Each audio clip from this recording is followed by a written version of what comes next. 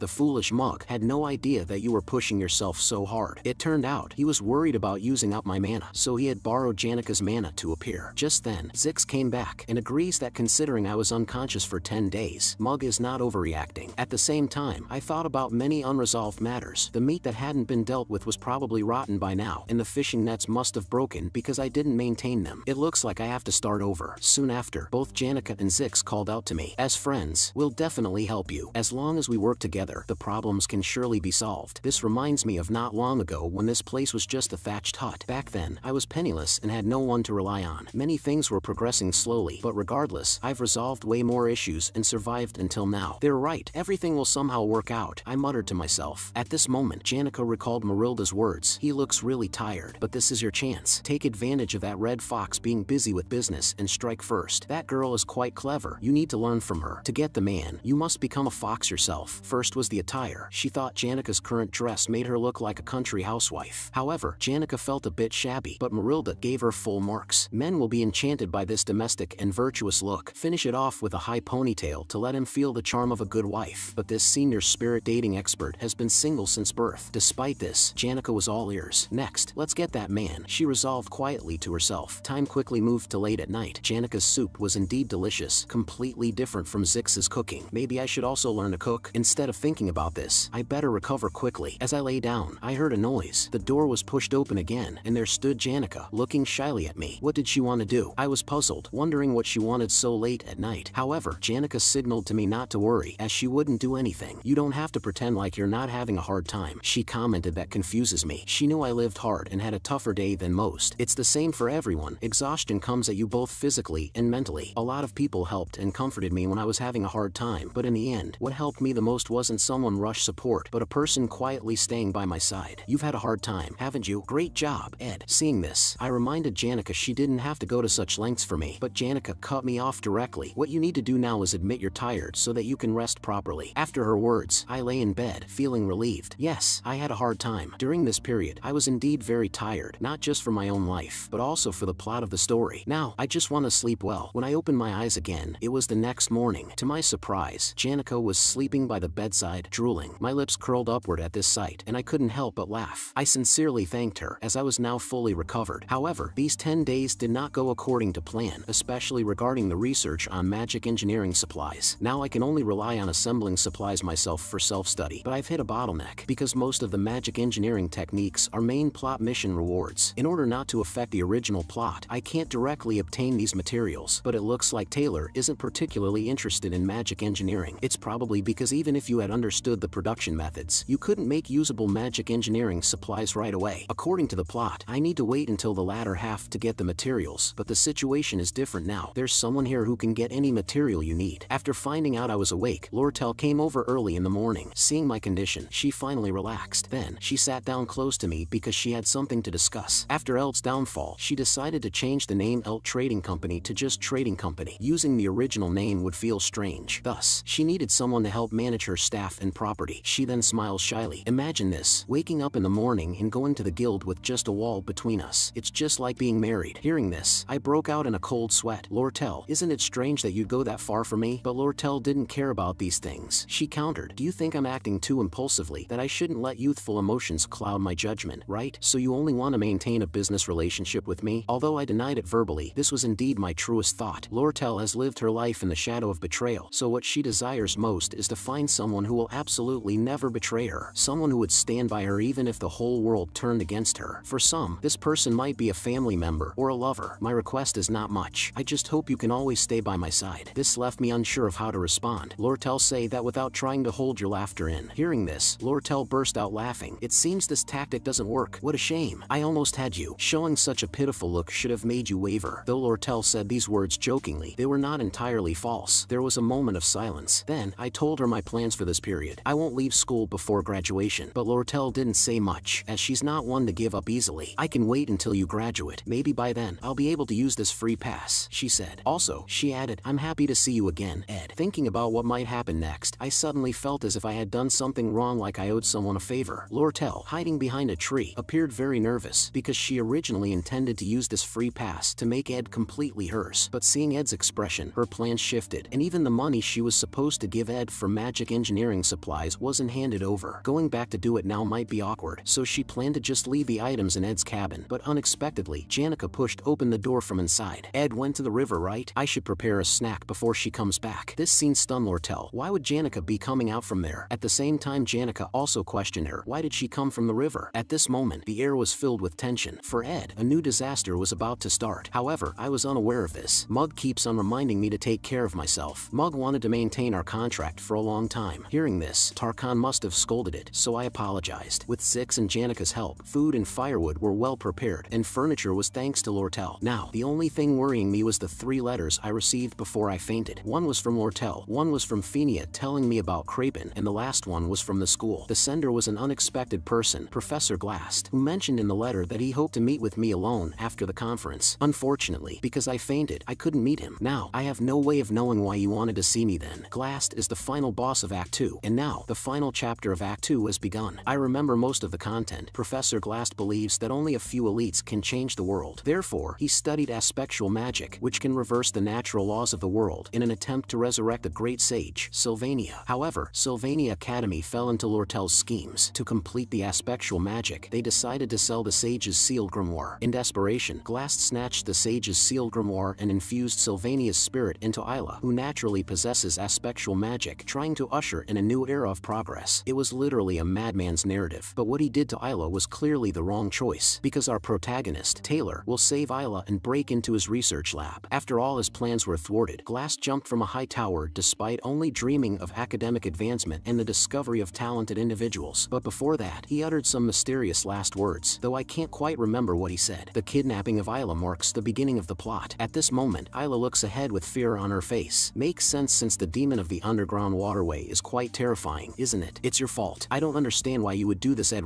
Taylor. Seeing this, I was stunned. Aren't you being way too mean? Take a good look. I was also brought in here. I was kidnapped too. Time goes back to 3 days ago, when I just happened to have some time to finish what I hadn't completed before. Because Glass Conquest War was about to begin, I needed to quickly enhance my strength. At this time, I suddenly thought of a way to drastically raise my magic engineering stat. In the final chapter, there are 4 challenge stages. Among the 4, the toughest is Phase 3, the secret laboratory. The boss of this stage is Reina, the Spirit Library's librarian. Without a swordsman style, it's impossible to get through. However, this should be Taylor's problem to solve. What I really care about are the things inside the Spirit Library. There are many precious magic engineering methods there. I remember there being dozens. Although it's a bit dangerous, it should be no problem as long as I'm not going alone. The scene shifts to the academy. Glast announces in Class A that 2 people will join next semester, and Isla is one of them. This confuses Zix, because Isla's abilities are average, the only special thing being her strong sensitivity to aspectual magic. Therefore, he directly questions, isn't the way to join Class A through selection? Hearing this, Glast's expression suddenly becomes serious. Do you think I am belittling those hardworking students? Hearing this, Zix was speechless. The fastest way to destroy someone is to cheer them on and trust them unconditionally when they clearly have no talent. Lortel sighs lightly, because she has investigated Professor Glast of the Academy. Glast's obsession with talent may be due to his daughter. Glast's daughter, Muri, was an ordinary magician, but he had unlimited faith in his daughter. This is the most normal thing for a parent, but Muri felt that this was not trust from a parent, but from a professor of magic. With such confidence, the confident Muri participated in a monster subjugation battle at a young age and eventually never returned to this world. Glast couldn't accept this fact at the time. Since then, he has become obsessed with talent, dedicating the rest of his time to the study of aspectual magic. However, Lortel knows that what he truly seeks seeks is not the magic itself, but someone who can create aspectual magic. However, historically, only Sylvania has managed to do this. Just then, Glass stopped her. He expressed his desire to discuss something with her tomorrow. Lortel guessed that he might want to talk about the Sage's sealed grimoire, as the transfer of ownership of the book was about to begin. Meanwhile, I was thinking about how to get those supplies. Although I now have a method to cope, it is indeed a bit dangerous. The core of the battle is to be a hanger-on. Taylor, in order to save Isla, will break through 5 stages. I just need to follow behind him and can pick up the equipment he drops. Regarding this, I also wrote a list of things I must get my hands on, especially the Glock's Eye from the 3rd stage. It can enhance my proficiency and skills, and the Delheim's Hourglass can return my physical state to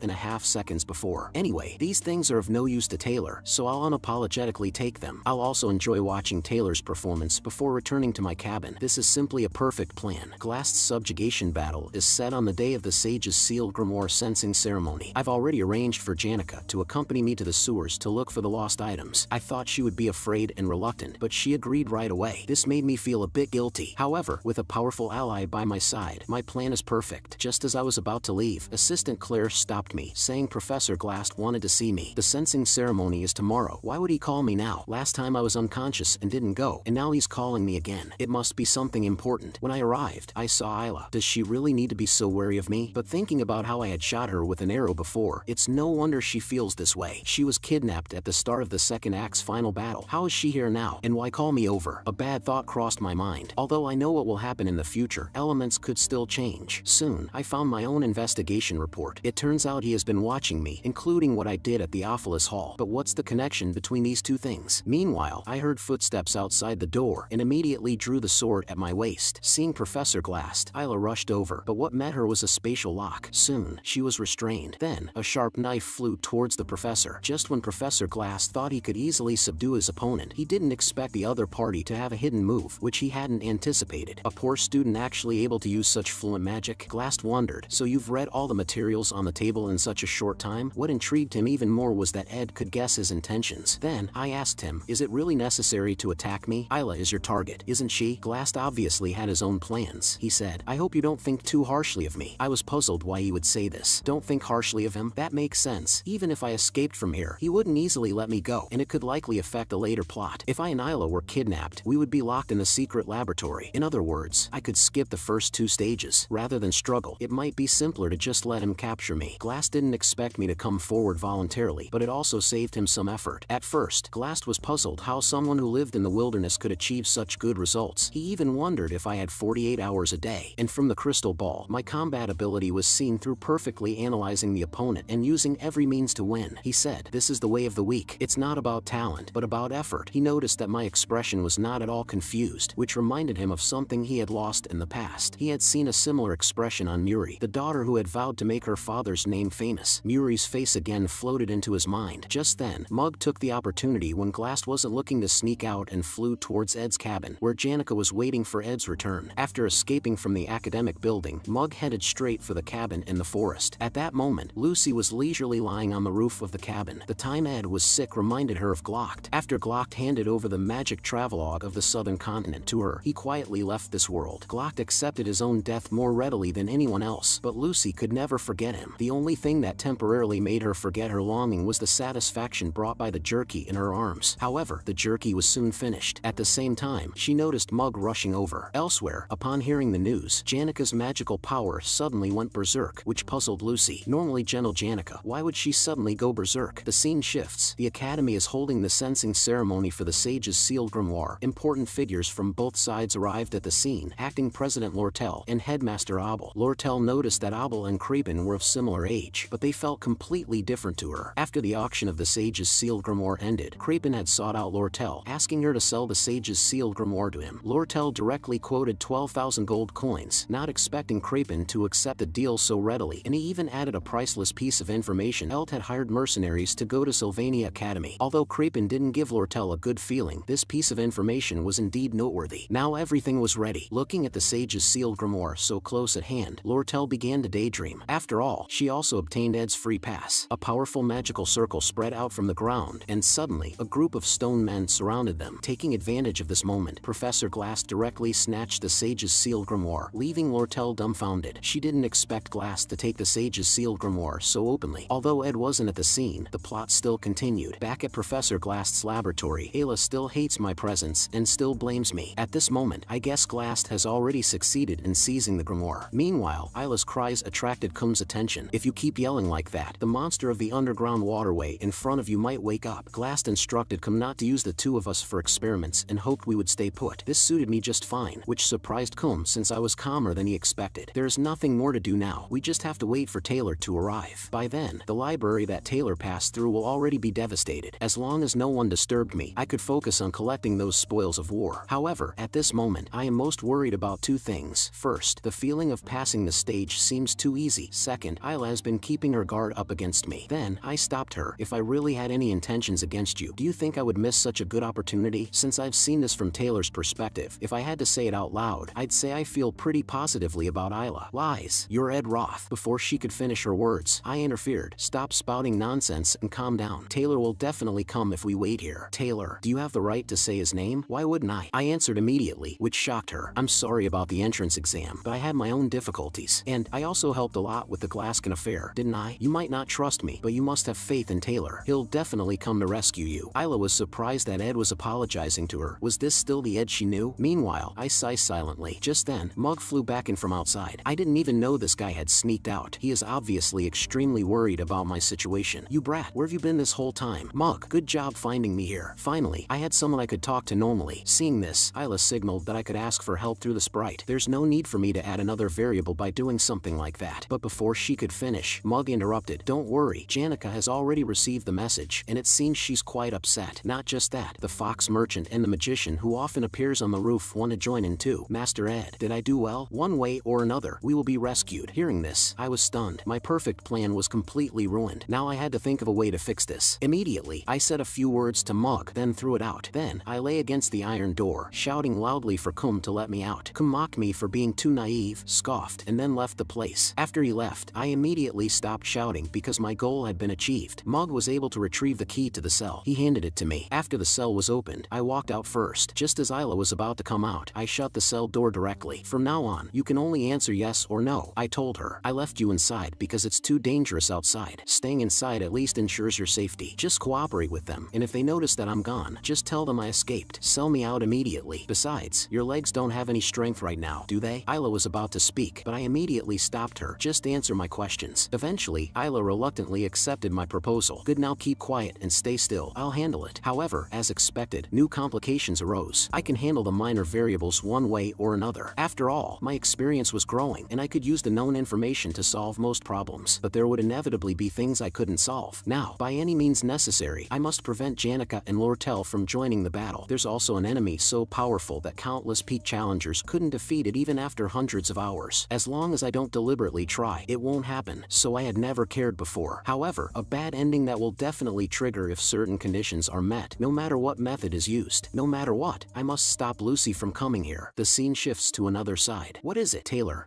dragging his weary body, found Zix because he hadn't caught Glast, who had escaped from the academic building, and so he sought Zix's help. Now he's almost ready to lead his companions to pursue Glast into the sewers. Although I'm familiar with the plot of Act 2, the storyline has now been turned upside down, so it will be a new experience. The Monster Research Center is a bit of a headache to deal with because Kum releases all the monsters, but it's much easier now that's in reverse because the monsters are still confined. It's a relief. Whenever Lucy is involved, Professor Glast is bound to meet a bad end. I need to hurry in preventing it. At this moment, I arrive at the Spirit Library. The problem is the Spirit Library is guarded. The librarian here is the Banshee Reina, and I'm familiar with Reina's patrol pattern, but I can't directly confront her because she gives Taylor valuable experience. In the latter part of the story, there will be enemies that can only be defeated using Taylor's swordsman form. If his abilities aren't properly enhanced, it will be difficult to pass later challenges. Taylor meeting the ones that'll help him learn essential skills is crucial, such as the revived demon of the underground waterway and Reina, who'll give him the most EXP. I just need to stealthily acquire the necessary magic engineering tools. Column C, Thunderclap Generator. Alright, next is the one-way light dimmer. Unfortunately, some items are on higher floors, and I'll have to come back later for them. Just as I was about to leave, the library suddenly shook violently. I clearly remember that there is no such event in the storyline. Following that, the cabinets next to me started falling over, and Reina noticed my presence. Damn it, I was utterly shocked. Half an hour before the earthquake happened, Professor Glast stole the sage's sealed grimoire. If this transaction didn't go smoothly, the reputation of Sylvania Academy would plummet. However, Abelcine seemed to have anticipated all this, which is why he used the sage's sealed grimoire to lure Glast into revealing himself, because he discovered that Glast was secretly researching the 3 taboos, one of which is the pursuit of immortality, resurrection from the dead, and time travel. At this moment, Lortel was stunned because she thought Principal Abel had gone mad. It turns out he was Curious, the great legendary sage of Sylvania, whom Glast praised and admired, always said that talented individuals would advance the world, and there was his daughter, Muri, who passed away after recklessly pushed her forward whilst trusting her questionable talents. If Glast completed the aspectual magic that could resurrect the dead, who do you think he would bring back to life? Hearing this, Lortel was speechless. Simultaneously, bad news arrived. Professor Glast was seen fled towards the underground waterway. Isla, a first year, and Ed, a second year, had been kidnapped by Glast. Hearing this, Lortel was deeply shocked. Then, intense vibrations came from outside. Abel, as the most powerful mage at the academy, promised to retrieve the sage's sealed grimoire and stated that Ed and Isla would also be rescued. The wisest choice for me now is to wait here. This familiar sound and the direction of where the tremors are coming from. It's from the entrance to the underground waterway. As Lortel observed the disturbance from a distance, she discovered that Janica was the cause of it all. She couldn't sit still any longer. Seeing the principal being so nonchalant about the grimoire, I will personally retrieve it. Minimize the negotiation personnel and follow me. Lortel Ketchum joins the battle. Meanwhile, in the sewers, the guardian of the first stage is the head of the third-year alchemy department, Dorothy. She has been under Glast's favor since her first year. Although she doesn't know what the professor is currently doing, she believes Glast must have his reasons for taking extreme measures. Thus, she resolved to hold the first stage, but she didn't expect that she would have to face such a formidable entity. Facing the powerful aura of Janica, answer me, where's Ed? Dorothy was scared into fainting in less than 2.5 seconds. Tarkan said it was this way, or maybe not. Whose directions did I follow this time again? Janica was so focused remembering the directions. Just then she also felt that the person in front of her was familiar and soon remembered that this was the head of the alchemy department, Senior Dorothy. Is she like that because of me? I should at least cover her up with this. Just then, a voice interrupted her. At the same time, Lortel was also frightened by Janica's lineup. Besides Lucy, Janica was the most outstanding ace in the academy. If Janica rescued Ed, something bad might happen, and they might even get married. Lortel absolutely would not allow such a thing to happen. Although she usually judges everything calmly, her thinking regresses when it involves Ed. Quickly, she thought of a way to distract Janica. Senior Ed is rescued and currently lying in the academy's infirmary. When will Senior Janica go there? I'm going to be the one to save Ed. First, I'll get rid of Janica. Lortel thought to herself, why are you telling me these things? As soon as I pinned down Ed's location, I ran here. I was just near the entrance, so how did Ed get rescued? I got here first, so who rescued him? And how did they do it without me seeing them? Janica asked, puzzled. Although Janica usually appears silly, she becomes especially sharp when it comes to Ed. Lortel didn't expect her to become so smart. I also asked for Lucy for help at first, but she just yawned and walked away. Janica added. Eye contact confirmed. A major confrontation was imminent. Immediately, they each chose a direction, both wanting to be the first to rescue Ed. And who will be the first to rescue Ed from danger? The scene switches back to the spirit library. After Reina discovered me, the earthquake continues. Then a crack suddenly appeared in the ceiling, and then a beam of light fell on Reina, and she was easily subdued. I wish it was just an earthquake, Ed thought to himself. Lucy sat leisurely above. She said she came to rescue Ed because she was bored. Meanwhile, the principal and vice principal silently watched all of this, but the principal had no intention of intervening. Although it might be a bit dangerous for them, it was also an opportunity for their growth. But do they really need to be pushed this hard? There's no doubt that this is the greatest golden age in the history of Sylvania Academy. Even if you look across the entire history of Sylvania, this generation of students is a rare find. In the past, a single rising star would attract everyone's attention, but now it's a gathering of many talents. The school will face significant challenges ahead, and these talents are just the minimum requirement to overcome them. It turns out that just moments ago, Janica went to find Lucy, but she had no intention of intervening, and Janica had no choice but to leave. What she didn't know is that somehow, Lucy blasted and created a tunnel through the mountain and directly broke through the ceiling of the spirit library, leading to the unbelievable scene we just witnessed. Seeing this, I was stunned. What shouldn't have happened.